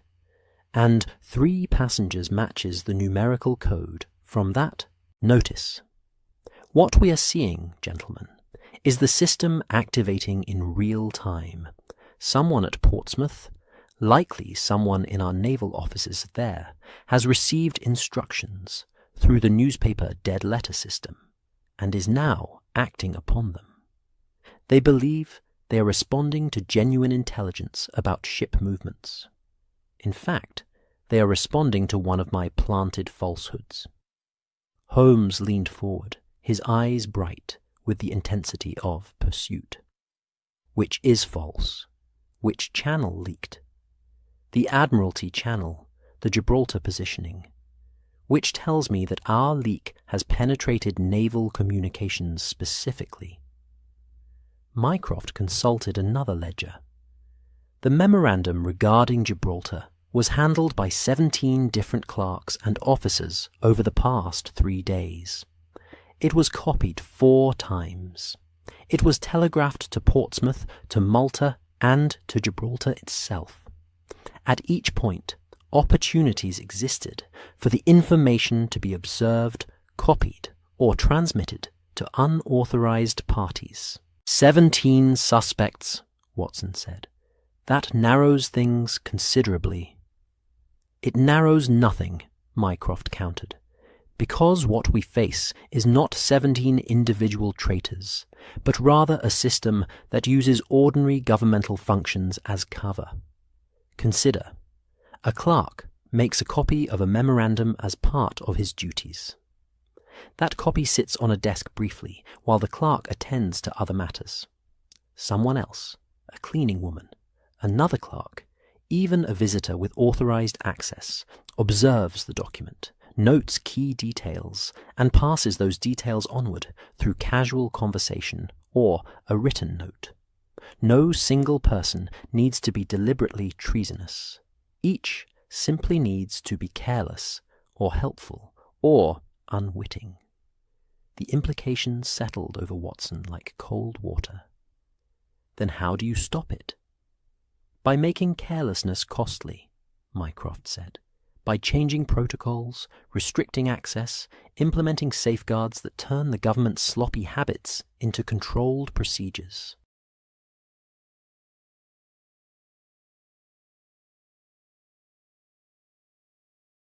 But that is work. For after we have broken this particular network, for now, I am focused on identifying the architect, the person who designed this system and set it in motion. A knock at the door interrupted them. Jameson entered, bearing a tray with tea and a fresh stack of telegrams. The evening dispatches, sir, and a message from Inspector Lestrade, marked urgent. Mycroft took Lestrade's message and read it with no visible reaction, though Watson thought he detected a slight tightening around the eyes. Miss Voss has departed her lodgings, wearing travelling clothes and carrying a small trunk. She took a cab to Victoria Station. Lestrade's man followed her onto a train bound for Dover. Dover, Holmes said softly. The Channel crossing. She's running. Or being evacuated, Mycroft corrected. The question is why now? What has triggered her departure? Watson felt the tension in the room sharpen. Could she have detected surveillance? Possible, but unlikely. Lestrade's men are experienced. Mycroft moved to one of his maps, finger tracing the route from London to Dover. More probable is that someone within the network has grown nervous. My planted intelligence may have been too obvious, or perhaps my increased security measures have been noticed. Either way, they are moving pieces off the board. We should arrest her, Watson said, before she crosses to France, and reveal that we are aware of the network, forcing everyone else underground. Mycroft shook his head. No. Let her run. Lestrade will have men at Dover to observe where she goes and with whom she communicates. Her flight is itself information. It tells us the network is feeling pressure, that they are reacting rather than acting. Pressure creates mistakes, and mistakes create opportunities. Holmes had risen and was pacing, his movements sharp with restrained energy. Adelaide Voss is not the architect. She lacks the access, the position, the comprehensive view required to build this system. She is a player, perhaps a knowing one, but not the designer. Whoever sent her to Dover is still in London, still in place, still operating. Agreed, Mycroft said. Which brings us to Pemberton. Thomas Pemberton, minor civil servant turned charitable administrator, 43 years old, unmarried, living in modest circumstances in Clerkenwell. On the surface, utterly unremarkable. But consider his history. 20 years in the Foreign Office, working in the document registry. Access to virtually every piece of correspondence that passed through British diplomatic channels. Then, 5 years ago, he left government service, officially for health reasons, and took the position with the Adriatic Benevolent Society. A position that gave him access to newspaper publication systems, Holmes said, seeing the pattern, and allowed him to maintain connections with former Foreign Office colleagues who might, in casual conversation over lunch or at their club, mention interesting developments. Precisely. Pemberton sits at the centre of a web of ordinary social and professional connections, none of which appear suspicious in isolation. Former colleagues consult him about translation questions or historical precedents. He attends Foreign Office receptions because his charitable work involves international donors. He has legitimate reasons to be where sensitive information flows, and he has the means to encode and disseminate that information through his control of the charity's publications. Watson absorbed this, seeing how the pieces fit together. So Pemberton is your architect. Pemberton is the strongest candidate, Mycroft qualified, but I require proof, not supposition. Which is why tonight, while Pemberton believes himself secure, and Adelaide Voss draws attention by fleeing to Dover, we will conduct a very quiet search of his residence and the Adriatic Benevolent Society offices. "A search without a warrant?" Watson asked, his sense of legal propriety bristling. "A search conducted under my authority, as an officer of Her Majesty's government, investigating threats to national security," Mycroft replied smoothly. "The niceties of civilian law are flexible when Crown interests are at stake. Besides, if we find what I expect to find, official warrants will follow shortly after." The plan, Watson realized, had been in place long before they arrived. Mycroft had been orchestrating this day with the same careful precision he brought to everything. Nothing left to chance, every eventuality anticipated, every piece positioned for maximum effect. "When?" Holmes asked simply. "Midnight. Pemberton attended a lecture at the Royal Geographic Society this evening. Jameson confirmed his attendance. The lecture concludes at 10:30. Allowing for social conversation afterward and travel time, he should return to Clerkenwell by 11:30 at the earliest. That gives us a window of perhaps 2 hours before household servants wake or early risers begin their days." "And if we find nothing?" Watson asked. Mycroft's smile was cold. "Then we have eliminated a suspect and narrowed our focus. But I do not believe we will find anything, Doctor. Pemberton has been operating this network for too long to have left no traces. Somewhere in his home or office will be the evidence we require.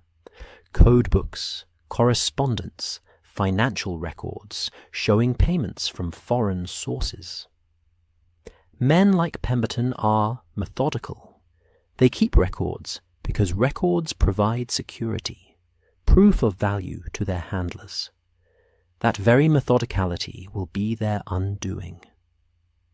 The afternoon had faded into evening while they talked, the fog outside thickening to the point where the street lamps below appeared as smudged halos of light, barely penetrating the grey. London was settling into night, its millions of inhabitants preparing for sleep, unaware that in rooms like this across the city, other games were being played, other wars fought. Holmes moved to stand beside his brother at the window, the two of them silhouetted against the fog-dimmed light. "You have constructed an elaborate trap, Mycroft, but traps can spring prematurely or not at all. What if Pemberton is warned? What if the network is more resilient than you anticipate?"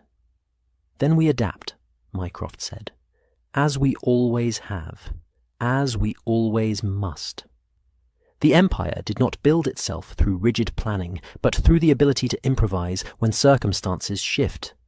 I have set the board to my advantage, but I am not so arrogant as to believe I control every variable. The opponent has moves I cannot predict. The question is whether my preparation outweighs their desperation. "It usually does," Holmes said quietly, and Watson heard in those 3 words something rare between the brothers.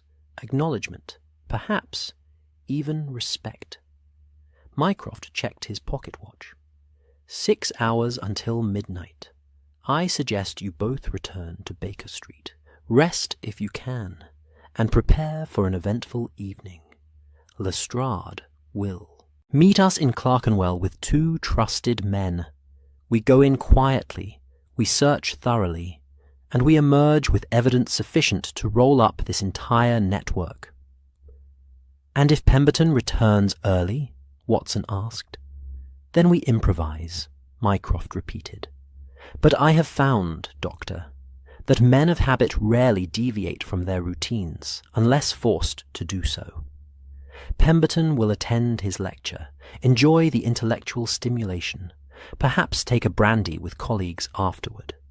He will return home at his usual hour, comfortable in his belief that his system is secure and his identity unknown. By the time he understands his error, the game will already be finished. They departed into the fog-thick evening, London swallowing them as they walked to find a cab on Pall Mall. The city felt different to Watson now, knowing what he knew. Each newspaper vendor, a potential carrier of coded messages, each clerk hurrying home a possible link in chains of espionage, each ordinary transaction potentially hiding extraordinary betrayals. "Your brother has become rather frightening," Watson observed as they settled into a cab. Holmes smiled in the darkness. "Mycroft has always been frightening, Watson. Most people simply never see him at work. He fights wars no one knows are occurring, and wins victories no one celebrates. Tonight, we are privileged to witness him in his element, the quiet battlefield where empires rise and fall on the strength of information and the cleverness of those who control it." The cab rolled through fog-bound streets toward Baker Street, carrying them toward whatever midnight would bring. And somewhere ahead in the darkness, Thomas Pemberton attended his lecture, unaware that the net had already closed around him, patient and inexorable as the fog itself. The chessboard was set, the pieces were in motion, and in 6 hours the endgame would begin. Midnight in London was never truly silent. Even in the depths of November darkness, the city maintained a constant murmur, the distant clatter of late hansom cabs, the call of night watchmen marking their rounds, the Thames lapping against its embankments with the patient rhythm of something ancient and indifferent to human affairs. The fog had thickened as the temperature dropped, transforming familiar streets into landscapes from fever dreams, where buildings loomed suddenly from grey walls and disappeared just as quickly behind them. Watson stood in the shadows of a doorway on Clerkenwell Road, his breath forming small clouds in the cold air, his hand resting unconsciously on the pocket where he carried his service revolver. Beside him, Holmes was perfectly still, a darker shadow among shadows, his keen eyes fixed on the modest townhouse across the street, where Thomas Pemberton maintained his residence. The house was a narrow 3-story affair, squeezed between identical neighbours like books on a shelf, its brick facade darkened by decades of coal smoke. A single dim light showed in an upper window, a servant's room, perhaps, or a lodger. The ground floor remained dark, just as Mycroft's intelligence had predicted. Pemberton had not yet returned from his lecture.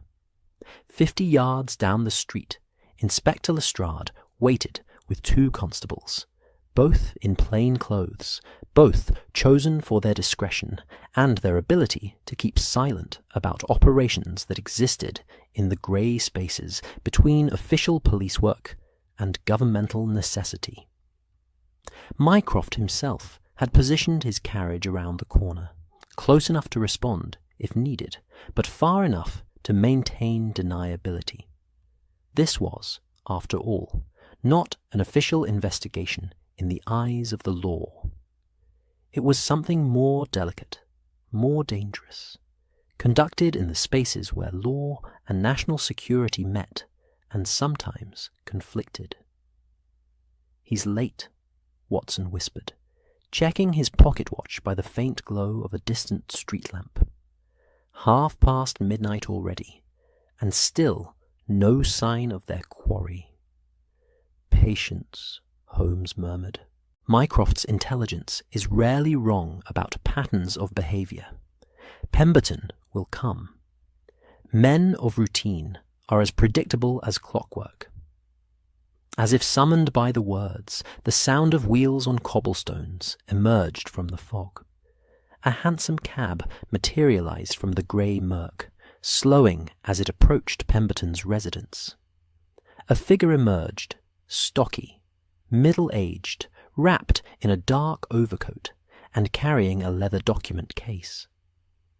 Even through the fog, Watson could see the man moved with the careful deliberation of someone who had consumed slightly more brandy than was strictly wise. Thomas Pemberton paid his fare, fumbled briefly with his keys, and let himself into the dark house. A light appeared in the ground floor window, gas lamp being lit, then, after a moment, went dark again. Another light appeared on the first floor. Pemberton was ascending to his private quarters, following what was undoubtedly his nightly routine with the mechanical precision of long habit. Holmes raised his hand in a signal. Down the street, Lestrade and his men began moving forward, keeping to the shadows, approaching the house from both directions. The plan was simple. Wait 15 minutes for Pemberton to settle for the night, then execute a quiet entry through the rear servants' entrance. Mycroft had provided keys. How he had obtained them, Watson preferred not to know, and a detailed layout of the building's interior. The 15 minutes stretched like hours. Watson counted his heartbeats, listening to the city's night sounds, watching the fog drift past the street lamps in slow currents that reminded him of smoke from distant battlefields.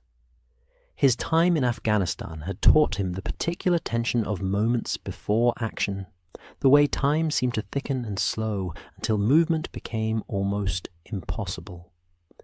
Then Holmes touched his arm, and they were moving, crossing the street with swift silence, joining Lestrade at the narrow alley that led to the rear of the house. Shh. Inspector produced Mycroft's keys, and the servants' door opened with barely a whisper of hinges. They were inside, standing in a dark kitchen that smelled of old cooking grease and damp stone.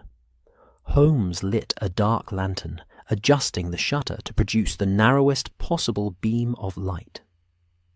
The interior of the house revealed itself in fragments: a hallway, stairs ascending into darkness, closed doors leading to rooms Watson could only guess at. Everything was neat but shabby, the residence of a man living on a civil servant's pension, maintaining respectability without luxury. "The study," Holmes whispered. "Ground floor, front of the house. That's where he'll keep anything worth finding." They moved through the darkness with practiced caution, Watson's military training reasserting itself in the careful placement of each footfall, the constant awareness of exits and potential threats. Above them, floorboards creaked. Pemberton, moving about his bedroom, preparing for sleep. The sound made Watson's heart accelerate, but Holmes seemed unconcerned, his attention focused on the door ahead. The study was exactly what Watson had expected. Walls lined with books, a desk positioned near the window for natural light, filing cabinets of dark wood, the accumulated paper debris of a life spent managing correspondence and documents. Holmes directed the lantern beam across the space in systematic sweeps, his mind cataloguing and analyzing faster than Watson could follow. "Lestrade, the filing cabinets," Holmes directed quietly. "Watson, help me with the desk. We're looking for code books, financial ledgers showing unexplained income, correspondence with foreign contacts, anything that connects Pemberton to the network." They worked in near-total silence, the only sounds the whisper of paper and the occasional soft click of a drawer opening. Watson searched the desk methodically, finding the ordinary accumulation of a charitable administrator's work. Donor letters, acknowledgement drafts, budget proposals for the Adriatic Benevolent Society. Nothing immediately incriminating, though Watson noted several letters from former Foreign Office colleagues, all perfectly innocent in tone, but perhaps significant in aggregate. Holmes had moved to the bookshelves, running his fingers along spines, occasionally removing a volume and fanning its pages. Code books are often disguised as ordinary texts, he murmured. A dictionary, perhaps, or a concordance, with certain words or numbers marked subtly. "Mr. Holmes," Lestrade hissed from across the room, "you'll want to see this." Holmes crossed to the filing cabinet, where Lestrade stood, the top drawer pulled open. Inside, Watson could see folders arranged with meticulous care, each labelled in a neat hand. Lestrade had pulled out one folder labelled Donor Correspondence 1894 and opened it to reveal not letters, but sheets of paper covered in columns of numbers. Holmes took the folder, his fingers moving across the pages with delicate precision. Numerical sequences. "Look here. These match the patterns we identified in the newspaper notices. And here, cross-references to specific publications and dates." He looked up, his face illuminated by the lantern's glow, his eyes bright with the satisfaction of confirmation. "This is the encoding key, the master reference for translating information into the numerical codes used in the charity donor lists." "Is it enough for arrest?" Watson asked. "It's enough to establish that Pemberton is encoding messages into charitable publications," Holmes replied. "But we need to connect those messages to specific acts of espionage to show that the information being encoded came from government sources and was intended for foreign handlers." Above them, the floorboards creaked again, a heavier sound this time, as if Pemberton had risen from bed rather than simply shifting position. The three men froze, barely breathing, listening. Footsteps crossed the ceiling, moving toward what Watson guessed was the hallway. "He's coming down," Lestrade whispered urgently. We stay," Holmes interrupted quietly. "Moving now creates more noise than remaining still. Douse the lantern." Darkness swallowed them. Watson's hand found his revolver, though he prayed he wouldn't need to use it. His eyes adjusted slowly to the faint illumination from the street lamp outside, just enough to make out the vague shapes of furniture and his companions. The footsteps descended the stairs with careful slowness. A man navigating in darkness, one hand presumably on the banister for guidance. Watson heard breathing, close and regular, just outside the study door. Had Pemberton seen the disturbed papers on the desk? Had some instinct alerted him to intrusion? The moments stretched impossibly long. Then the footsteps continued past the study, moving toward the rear of the house. The kitchen. Pemberton was getting a glass of water, or perhaps checking that he'd properly secured the servants' entrance. Either way, he would find it unlocked where it should be locked, and then... "Now," Holmes breathed, "out the front, quickly and quietly." They moved as one, leaving the filing cabinet drawer open in their haste, crossing the study in darkness and entering the front hallway. Holmes worked the lock on the front door with fingers made swift by urgency, and then they were outside, descending the front steps and melting into the fog-thick street even as light flared in the kitchen behind them. They didn't run. Running attracted attention. Instead, they walked with swift purpose, putting distance between themselves and Pemberton's residence, turning corners and crossing streets until they reached the spot where Mycroft's carriage waited, like a patient black beast in the swirling grey. Mycroft's massive form filled the carriage doorway. Success? Partial, Holmes said, climbing inside with the folder still clutched in his hand. We found the encoding key, but Pemberton woke before we could conduct a thorough search. He'll know someone was in his house. Then he'll run, Mycroft said grimly, or attempt to. Lestrade, I need men in that house immediately. No one enters or leaves without surveillance. Already done, sir, Lestrade replied. I left my 2 constables in position. They'll follow if he bolts. The carriage lurched into motion, carrying them through fog-bound streets, while Mycroft examined the folder by the light of the carriage lamp. His pale eyes tracked across the numerical sequences, his mind working with the same swift precision his brother possessed, though applied to different domains. This confirms the system, Mycroft said after several minutes of silent study. But you're correct that it doesn't directly implicate Pemberton in espionage. A clever barrister would argue he was simply keeping numerical records for charitable purposes, that any resemblance to coded messages was coincidental. You need to catch him in the act of transmission, Holmes said, to observe him passing information to a foreign handler or to intercept correspondence that proves the connection. Which brings us to our next problem, Mycroft replied.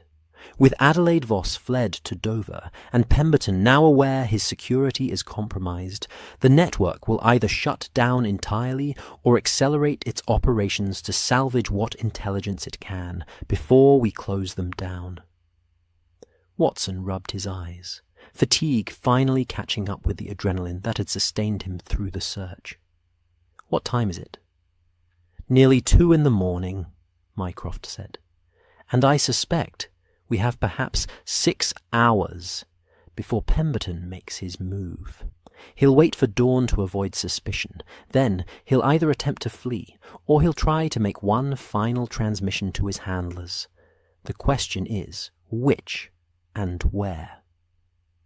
The docks, Holmes said with sudden certainty. It's where the network has operated before. The Baltic Shipping Company offices, where messages pass through seemingly innocent commercial channels. If Pemberton is going to attempt a final transmission, that's where he'll go. Mycroft nodded slowly. The reasoning is sound. Lestrade, when we return you to your men, I want the docks covered from dawn onward. The Baltic Shipping Company specifically, but also watches the general traffic. Pemberton may have other contacts we haven't identified. And if he doesn't go to the docks? Watson asked. If he simply flees? Then we follow him to wherever he goes, Mycroft said, and we pray that destination leads us to the foreign handlers at the top of this network.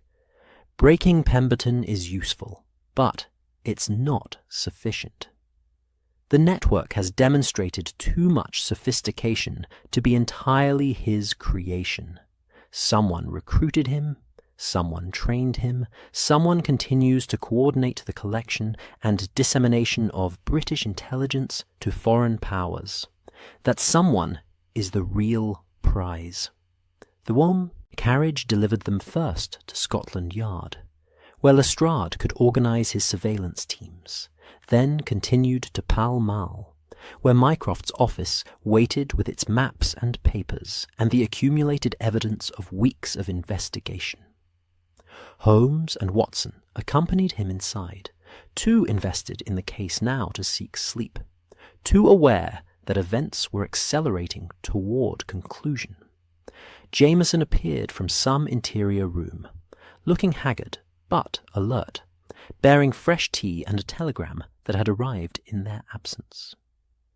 Mycroft read the telegram without visible reaction, then passed it to Holmes. Adelaide Voss crossed to Calais on the midnight ferry, Holmes read aloud. Met on the French side by a man matching the description of the Belgian translator Duclos. They departed together by rail toward Paris. Lestrade's man followed them to the train station, but lost them in the crowd. So the network is definitely fragmenting, Watson observed. Key players evacuating to the continent, which suggests their British operation is being deliberately wound down, Mycroft agreed. They've harvested what intelligence they can, and now they're extracting their assets before we can arrest them. It's a professional operation, Watson. Disciplined. Which tells us we're not dealing with amateurs or opportunists, but with a well-funded, well-organized foreign intelligence service. Holmes had moved to one of the maps, his finger tracing routes from London to the coast, then across the Channel to various continental destinations. If Pemberton runs, where does he go? What route would offer the best chance of successful escape? Dover is the obvious choice, following Adelaide Voss, Mycroft said. But also, the most watched now. Southampton offers alternatives, ships to France, to Spain, even to America, if one has the funds and the desperation. Then there's the eastern coast, ports like Harwich or Ipswich, smaller, less monitored, with ferry services to Holland and Belgium. Too many possibilities, Watson said, feeling the investigation slipping through their fingers like water. We can't watch all the ports. We don't need to watch all the ports, Holmes countered. We need to understand Pemberton's psychology. He's a methodical man, a planner. He won't improvise a desperate flight. He'll follow a prearranged escape plan, a route and destination established in advance for precisely this contingency. Which means someone will be waiting for him somewhere, and that somewhere will be connected to his previous operational patterns. Mycroft pulled out another folder, this one containing what appeared to be surveillance reports and biographical information on Pemberton. He has no family abroad, no obvious foreign connections beyond his Foreign Office work. His finances show modest savings, but nothing suggesting hidden wealth or foreign accounts. He doesn't own property beyond his Clerkenwell house. He takes one holiday per year, always to English seaside towns. By all appearances, he's the last man one would suspect of espionage. Which made him perfect for recruitment, Holmes said. Someone identified him as having access, motive, and the personality type to maintain secrecy over years of operation. The question is when and how that recruitment occurred. Watson watched the two brothers work the problem, bouncing theories and observations between them with the fluid ease of long practice. Despite their differences in temperament and method, they formed a formidable team when circumstances aligned their talents toward common purpose. 5 years ago, Mycroft said suddenly, when Pemberton left the Foreign Office for health reasons, what if those health reasons were not entirely genuine? What if he was forced out or chose to leave because he'd been compromised and needed to create distance from direct document access? But maintained his network of Foreign Office contacts, Holmes continued, and established the Adriatic. Benevolent society positioned to create a new channel for transmission. The timing aligns with the charity's founding. So 5 years ago, something happened that turned Pemberton from loyal civil servant to foreign asset, Watson said. Blackmail, financial pressure, ideological conversion. Any or all, Mycroft replied. Men turn traitors for surprisingly banal reasons. A gambling debt, an indiscretion with someone inappropriate, a perceived slight or passed-over promotion that festers into resentment. Pemberton's personnel file shows he was twice denied advancement in his final years at the Foreign Office. Not for incompetence, but for lack of the social connections and Oxford credentials that grease the wheels of government preference. Resentment, then, Holmes said. A man who felt his talents were unrecognized, who saw less capable men promoted past him because of accidents of birth and education. Such a man would be vulnerable to an approach that offered both financial reward and the satisfaction of undermining the system that rejected him. The eastern sky beyond the windows was beginning to show the first hint of grey, that slow transformation from night to dawn that came so late in November. London would wake soon, its millions beginning their daily routines, unaware that in rooms like this, decisions were being made that would determine whether the Empire's secrets remained secure. "We're assuming Pemberton will move," Watson said. "But what if he doesn't? What if he simply sits tight, destroys any remaining evidence, and relies on the difficulty of proving espionage without concrete proof of transmission?" "Then we force his hand," Mycroft said. "Lestrade's surveillance will make clear that Pemberton is being watched. That pressure alone should provoke action, and if it doesn't, we arrest him on suspicion of document theft. A lesser charge, but one that gets him into custody, where he can be properly interrogated." "Mycroft," Holmes said quietly, something in his tone making both Watson and the elder Holmes look up. "If Pemberton is merely one node in a larger network, arresting him tips our hand to the rest of the operation. We may catch one man, but lose the chance to identify his handlers and roll up the entire apparatus." "I'm aware of the trade-off," Mycroft replied, his voice carrying the weight of difficult decisions. "But we have limited time and resources. The network is already fragmenting. Adelaide Voss has fled. Others may follow. If we wait too long in hopes of catching a bigger prize, we may end up with nothing." The room fell silent, except for the ticking of the clock on the mantelpiece. Watson thought about the decisions commanders made in war, the calculations of acceptable losses and strategic priorities, the way individual lives became pieces to be positioned on larger boards. He had never enjoyed that aspect of military service, but he understood its necessity. "What if," Watson said slowly, working through the thought as he spoke, "we let Pemberton think he's escaping, but we track him to his destination. Follow him to wherever his handlers are waiting, identify them, and then arrest the entire group together? A tail operation through potentially hostile foreign territory," Mycroft said. "Risky, but potentially high reward. The difficulty is maintaining surveillance on someone who knows tradecraft, who will be watching for exactly such a tail." "Then we don't use just one follower," Holmes said, his mind clearly racing ahead to possibilities.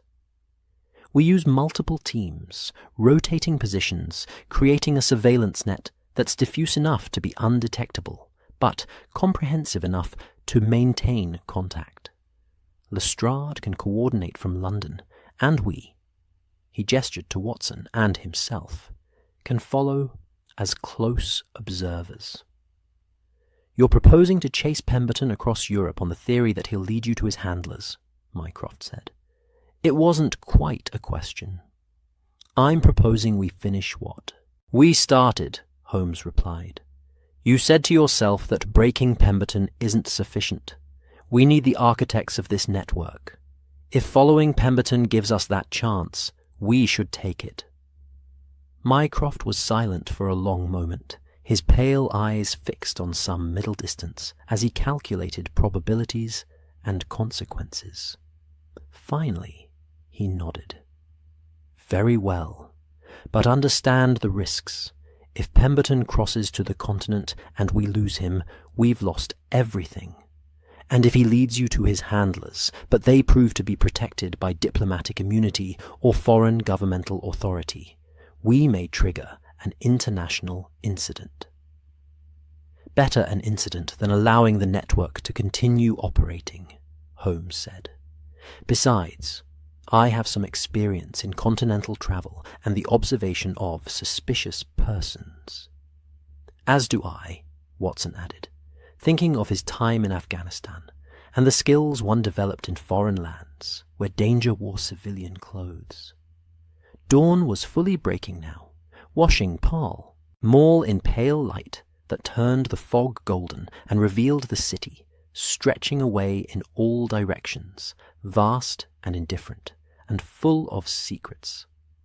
Somewhere in that city, Thomas Pemberton was making his own calculations, weighing his options, deciding whether to run or hide or fight.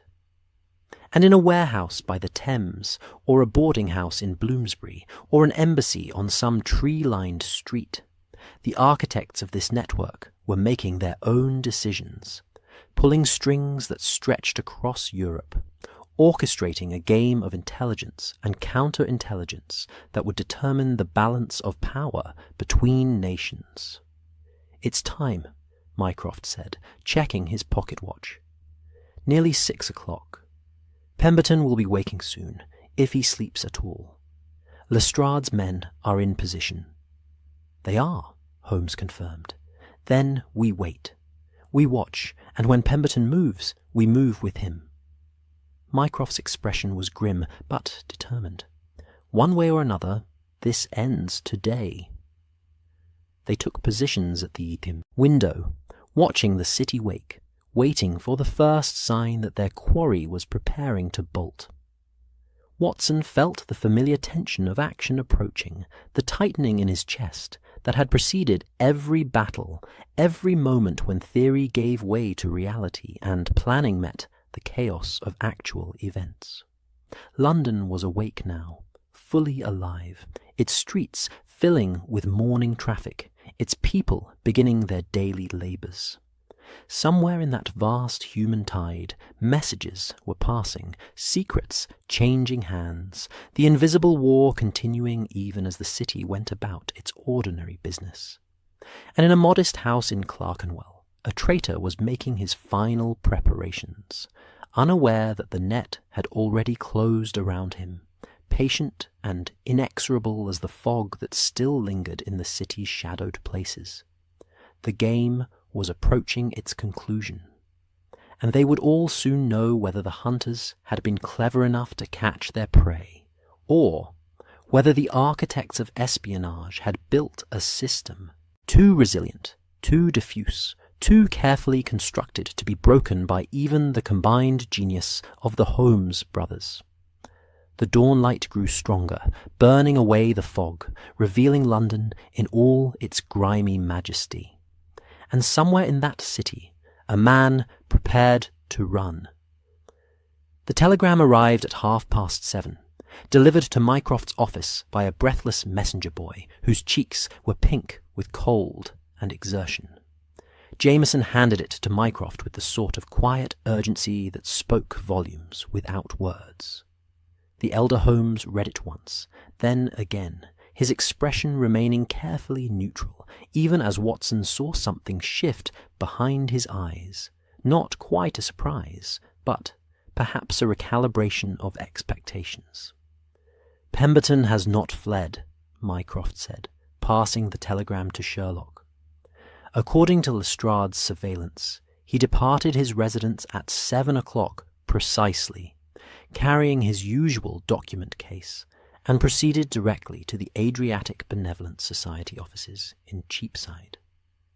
He appears to be beginning an ordinary working day. Holmes read the telegram and handed it to Watson. Either he's remarkably confident in his security, or he's conducting one final piece of business before disappearing. A man doesn't stumble upon evidence of intrusion in his home and then calmly go to work unless that work serves a specific purpose. He's transmitting, Mycroft said with certainty. One final intelligence package before the network shuts down completely. Perhaps he believes he can complete the transaction and flee before we move against him. Or perhaps he's been ordered to deliver specific information regardless of personal risk. Watson set down the telegram and moved to the window, watching morning London conduct its business with sublime indifference to the drama unfolding in its midst. Clerks hurried to offices, merchants opened shops, the great machine of commerce and government grinding forward with its usual inexorable momentum. What information could be so valuable that he'd risk capture to deliver it? My planted intelligence, Mycroft said grimly. The false information about Gibraltar naval positioning has already leaked through naval channels. If Pemberton believes that intelligence is genuine, and he has no reason to suspect otherwise, he may be rushing to ensure it reaches his handlers before the opportunity closes. From his perspective, this could be the most valuable piece of intelligence he's acquired in months. Then we let him complete the transmission, Holmes said. We watch every step, identify everyone involved in the chain, and when the package reaches its final destination, we spring the trap on the entire network at once. Mycroft nodded slowly. Lestrade has men positioned around the Adriatic Benevolent Society offices. I've also arranged for observers at the Baltic Shipping Company and at Victoria, Paddington, and Liverpool Street stations. Wherever this transmission leads, we'll be following. The waiting. Resumed, that peculiar form of active patience that Watson had learned in military service. The state of being simultaneously relaxed and ready to move instantly when circumstances demanded. They took turns at the window, watching the street below, drinking tea that grew cold in cups, speaking little, because there was little left to say. The pieces were in motion. The board was set. Now it was simply a matter of letting events unfold. At 9:30, another telegram arrived. Pemberton had emerged from the Adriatic Benevolent Society offices, carrying a sealed envelope, which he had personally delivered to the Baltic Shipping Company headquarters near the tower. He had remained inside for 12 minutes, then departed empty-handed, returning to the charity offices via omnibus. The envelope, Holmes said, that's the transmission. Whatever intelligence Pemberton has encoded, it's now in the shipping company's hands, disguised as ordinary commercial correspondence. But how does it reach foreign handlers from there? Watson asked. Surely the shipping company doesn't simply forward espionage materials as part of their regular business. They don't know they're doing so, Mycroft explained. The envelope Pemberton delivered is probably addressed to a foreign port, Antwerp, perhaps, or Hamburg, as part of a legitimate shipping manifest or commercial inquiry. The company will include it in their regular continental correspondence, which travels by packet ship and rail. At the destination, someone retrieves it from the shipping office as if collecting ordinary business mail. The beauty of the system is that every party involved is conducting legitimate business. Only Pemberton and the final recipient know the envelope contains anything beyond commercial banality. Holmes was already moving toward the door, shrugging into his coat. Then we need to be at the shipping company when that continental mail departs. If we can identify which packet ship or which rail connection, we can follow the envelope to its destination. They descended to Mycroft's waiting carriage, which lurched into motion the moment they were seated. The driver having clearly received prior instructions about their likely destination. The streets were crowded now with mid-morning traffic, and their progress was slower than Watson would have liked. But the driver navigated with skill through the press of omnibuses, delivery wagons, and private carriages that filled London's arteries like blood cells flowing through veins. The Baltic Shipping Company occupied a substantial brick building near Tower Hill, close enough to the Thames that Watson could smell the river, that distinctive blend of salt water, mud, and the accumulated commerce of an empire that funneled goods through London's docks from every corner of the globe. The building's facade was soot-stained, but prosperous-looking, with gilt lettering announcing the company's name and the flags of various nations, painted above the entrance. Lestrade waited in a doorway across the street, looking cold and irritable in equal measure. "Mr. Holmes, Mr. Mycroft Holmes," he greeted them with weary formality. "Your man's envelope went into the General Continental Correspondence about 10 minutes ago. I watched the clerk sorting mail, normal commercial stuff by the look of it, all going to various European ports." "When does it depart?" Mycroft asked. "That's the interesting bit," Lestrade replied. "The clerk told me, I went in pretending to inquire about shipping rates, that Continental mail leaves twice daily. The morning packet went out at 8 o'clock, so Pemberton missed that one. The afternoon packet departs at 4 o'clock from St. Catherine Docks, goes by ship to Ostend, then by rail to various destinations. Letters for Antwerp, Brussels, Hamburg, all mixed together." Holmes consulted his pocket watch. 6 hours until departure. Time enough for the handlers to have arranged the collection. "Mycroft, can you determine which specific letters in that batch are destined for which cities?" "Not without obtaining the shipping company's internal manifests, which would require either official warrants or unofficial methods that might alert people we'd prefer to keep ignorant of our interest." Mycroft's expression showed the calculation of risks and benefits.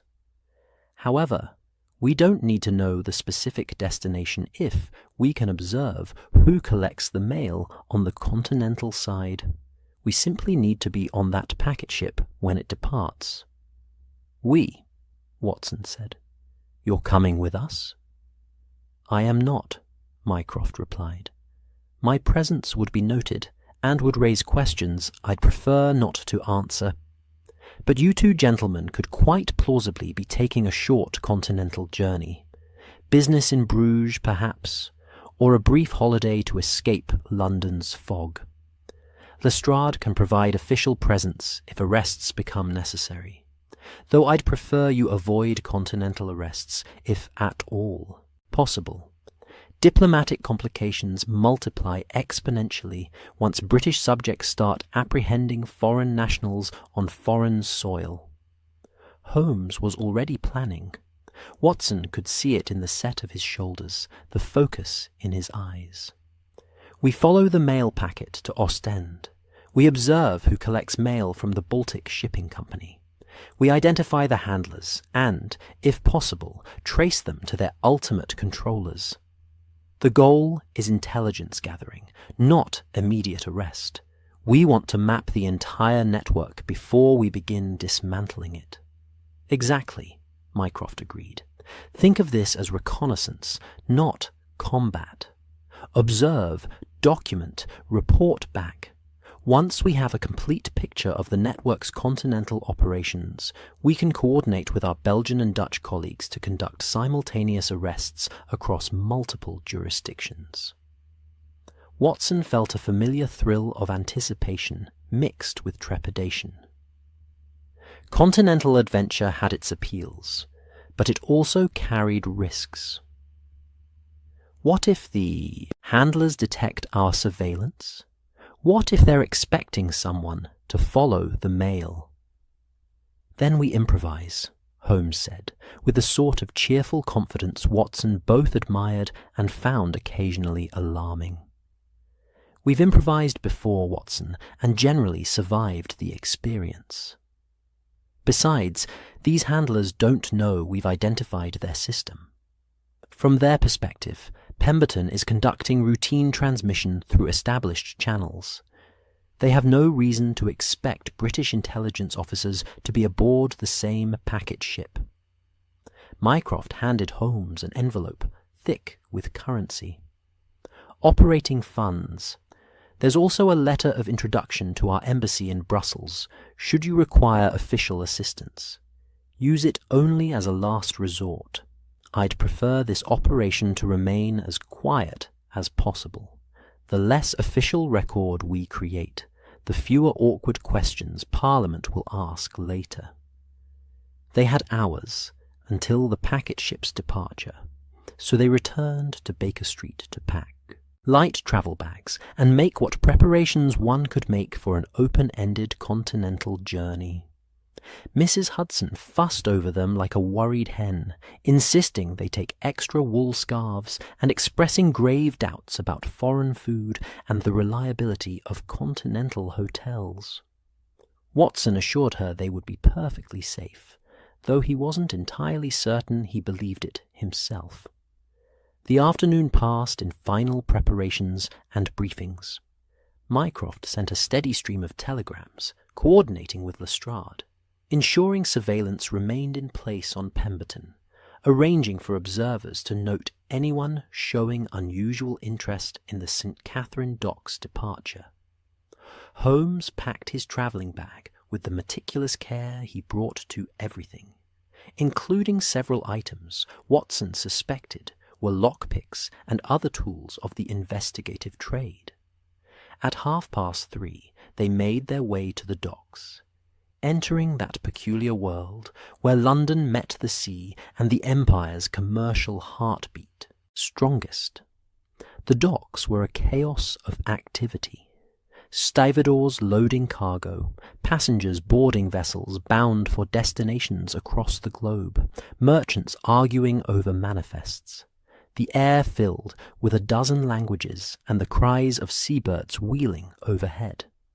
The packet ship to Ostend was a steam-driven vessel of modest size, designed for speed rather than luxury, with accommodation for perhaps 50 passengers and cargo holds filled with mail, commercial samples, and the miscellaneous goods that flowed constantly between Britain and the continent. Watson and Holmes boarded with the casual air of seasoned travellers, taking a cabin on the upper deck that offered views of both the ship's gangway and the mail-loading operations. They watched as canvas bags of correspondence were loaded aboard, dozens of them, each probably containing hundreds of letters and packages. Somewhere in that mass of paper was Pemberton's envelope, carrying intelligence that its recipient believed genuine and valuable. The irony was not lost on Watson.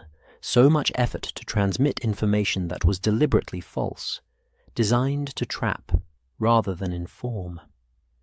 The ship departed precisely at 4 o'clock, pulling away from the dock with a blast of its whistle and the churning of its paddle wheels.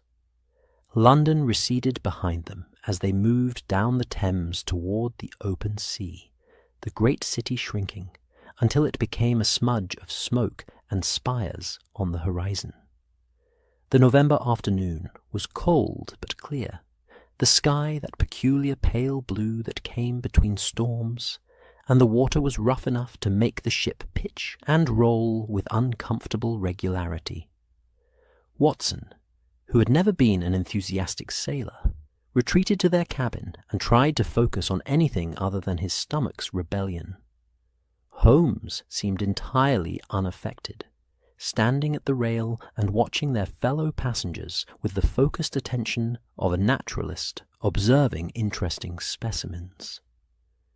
"There," Holmes said quietly when Watson joined him on deck after the worst of his seasickness had passed. The gentleman in the brown ulster, standing near the mail storage. He's been watching those canvas bags since we departed, trying very hard to appear as if he's not watching them. Watson followed his gaze and spotted the man in question, middle-aged, unremarkable in appearance, with the sort of face that would be forgotten 5 minutes after meeting it. He stood at the rail smoking a cigar, apparently absorbed in watching the coastline slide past. But Watson, once Holmes had pointed it out, could see the man's attention kept drifting back to the mailbags. "Do you think he's the collector?" Watson asked. "Possibly. Or possibly he's simply a nervous traveller who's mailed something valuable and is worried about its safety. We'll know more when we reach Ostend and observe who goes where." The crossing took 6 hours, the ship ploughing through choppy waters as darkness fell, and the Belgian coast appeared as a scattering of lights against the black horizon. Ostend harbour was smaller than London's docks, but no less busy, with fishing vessels, cross-channel ferries, and commercial ships all competing for space at the limited pier facilities. They disembarked with the other passengers, maintaining a careful distance from the man in the brown ulster, who had been first off the ship, and now waited near the customs shed with the studied patience of someone expecting to wait. The mailbags were offloaded and carried into a secure building marked with the Belgian Postal Service's insignia. "Now we watch," Holmes murmured, positioning himself in a cafe across from the postal building with a view of its entrance. Watson ordered coffee that proved surprisingly good, better than most London coffee, certainly, and settled in for what might be a long vigil. They didn't have to wait long. Within 30 minutes, a clerk emerged from the postal building carrying a leather satchel and walked directly to the customs shed, where the man in the brown ulster waited. The two men did not speak or acknowledge each other, but Watson saw the clerk set the satchel down on a bench, apparently to adjust his coat, and when he walked away, the satchel remained behind. The man in the brown ulster sat down on that same bench moments later, picked up the satchel as if it were his own, and departed into the darkening streets. "The brush passes again," Watson observed. "The same technique Miss Voss used at the concert. It must be a standard procedure for this network." Suggesting professional training, Holmes agreed. Intelligence services develop and teach specific tradecraft techniques. The consistency of methods across different operatives indicates a common source of instruction. They followed the man in the brown ulster through Ostend's gaslit streets, maintaining the careful distance Holmes had perfected over years of such work. Their quarry led them to a modest hotel near the railway station, where he took a room and carried the satchel inside. Holmes made note of the hotel's name and location, then led Watson to a different establishment 3 streets away. "We're not going to watch his hotel?" Watson asked as they checked into their own rooms. "Not tonight. He's settling in for the evening, probably to review whatever correspondence was in that satchel. Tomorrow morning, he'll either depart by rail for another destination, or he'll make contact with handlers here in Ostend. Either way, we'll be watching." Holmes stretched, his lean frame showing the fatigue of the long day. "For now, we should rest. Continental adventure is considerably less romantic when one is exhausted from channel crossings and dockside surveillance." Watson couldn't argue with that logic. His own fatigue was bone deep, the accumulated weight of sleepless nights and constant tension finally catching up with him. He retired to his room, a small but clean space with a window overlooking a narrow street and fell asleep almost immediately, despite the unfamiliar sounds of a foreign city at night. Morning came with pale sunlight and the smell of fresh bread from a bakery somewhere nearby. Watson woke to find Holmes already dressed and positioned at the window, watching the street below with field glasses. "Our friend emerged 20 minutes ago," Holmes reported. "He's taken breakfast at a cafe and is now proceeding toward the railway station. We should move." They followed at a distance as the man in the brown ulster purchased a ticket and boarded a train bound for Brussels. Holmes and Watson took seats in a different carriage, far enough away to avoid notice, but close enough to observe when their quarry disembarked. The Belgian countryside rolled past the windows, flat farmland and small villages, church spires rising against grey skies. Everything looking somehow more orderly and less chaotic than England. In Brussels, the man left the station and took a cab to the embassy district, that cluster of grand buildings where nations maintained their official presences in the Belgian capital. Watson felt his heart accelerate as the cab stopped before a familiar building, one flying a specific flag that answered questions even as it raised new ones. The man in the brown ulster entered through the servants' entrance, carrying the satchel, and did not emerge. Holmes and Watson watched from a discreet distance, documenting the time, the location, and the specific entrance used. After 30 minutes, they retreated to a nearby hotel to send an encrypted telegram to Mycroft reporting what they had observed. The reply came within hours. "Diplomatic complications confirmed. Withdraw to London for consultation. Well done."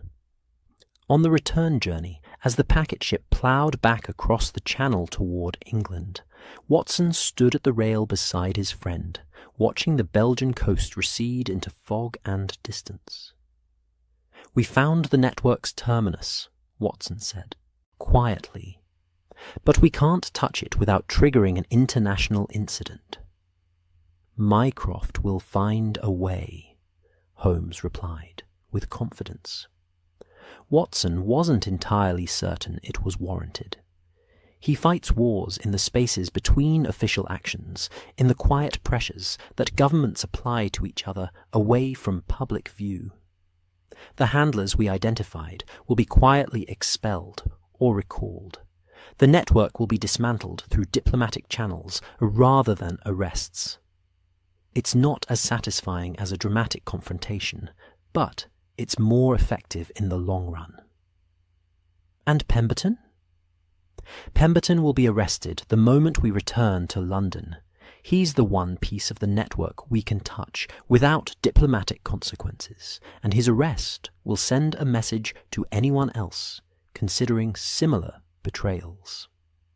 Holmes turned from the rail, his hawk-like face thoughtful. "Mycroft's battlefield is quieter than ours, Watson, but, in its way, it's far more terrifying. He orchestrates events so that nations change their behaviors without ever quite understanding why. He wins wars that most people never know were being fought." London appeared on the horizon as dusk fell, the great city's lights beginning to glow against gathering darkness. They docked at St. Catherine's just before 8 o'clock in the evening, tired and salt-stained and carrying intelligence that would reshape diplomatic relations for years to come. Mycroft waited at the docks in his carriage, massive and imperturbable as always.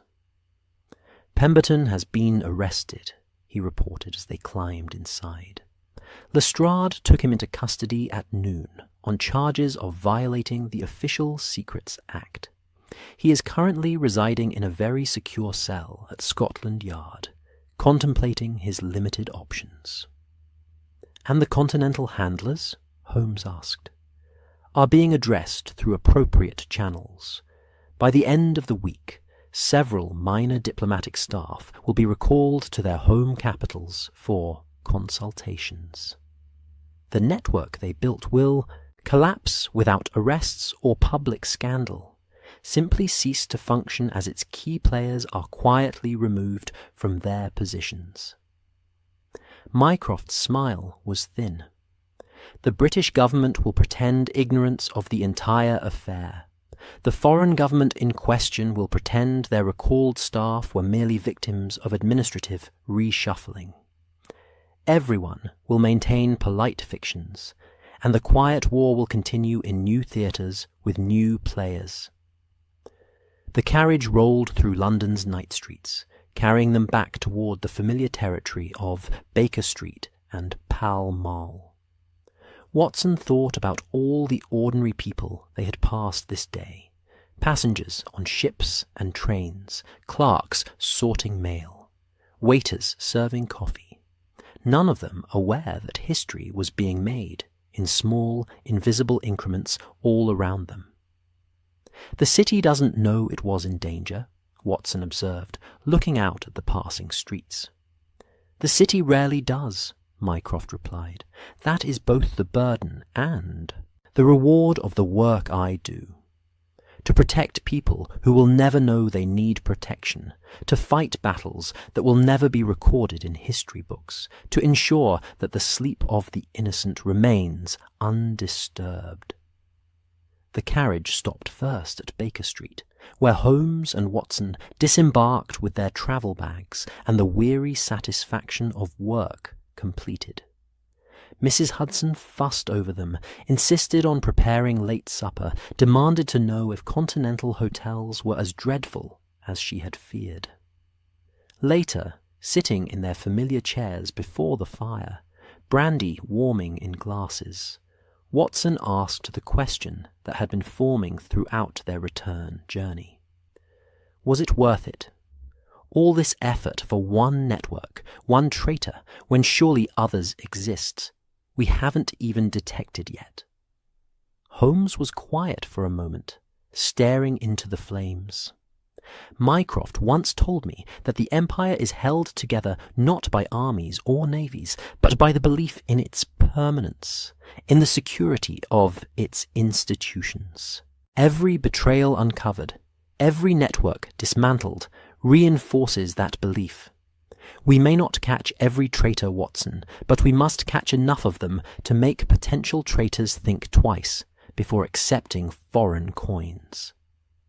A war of deterrence, then. All the best wars are. Holmes raised his glass in a small salute. To my brother, and his quiet battlefield. May his enemies never realize how thoroughly he has defeated them until defeat is already accomplished. Watson touched his glass to Holmes's, thinking of Mycroft alone in his shabby office, moving pieces across invisible boards, orchestrating events that would ripple across continents and years. The Holmes brothers were so different, yet, in their way, each was essential to the machinery that kept the empire functioning, that preserved the peace most citizens never knew was threatened. Outside, London settled into its nightly rhythms, vast and indifferent and secure. The fog crept back through its streets like a familiar guest. The city dreamed its dreams of permanence and prosperity, unaware of the silent guardians who worked to make those dreams possible. The war was over, at least this chapter of it. And in the morning, new chapters would begin, new threats would emerge, and the quiet work of empire would continue, patient and invisible and eternal as the Thames that flowed through London's heart. The fire crackled softly, the brandy was warm, and Watson allowed himself to drift towards sleep, content in the knowledge that somewhere in the night, Mycroft Holmes remained awake and watchful, fighting wars that had no witnesses and claiming victories that would never be celebrated, but which made all the difference nonetheless. That's our story tonight. Maybe you're drifting beneath the soft lights of Vienna, the ocean breeze of Bali, the quiet streets of Oslo, or the warm evening glow of Barcelona. If this moment brought you peace, like the episode and subscribe for more nights like this. Let the stillness slow your breath. Let your thoughts gently fade, and let your dreams unfold with ease. Sleep softly now, wherever you are in this wide and wondrous world.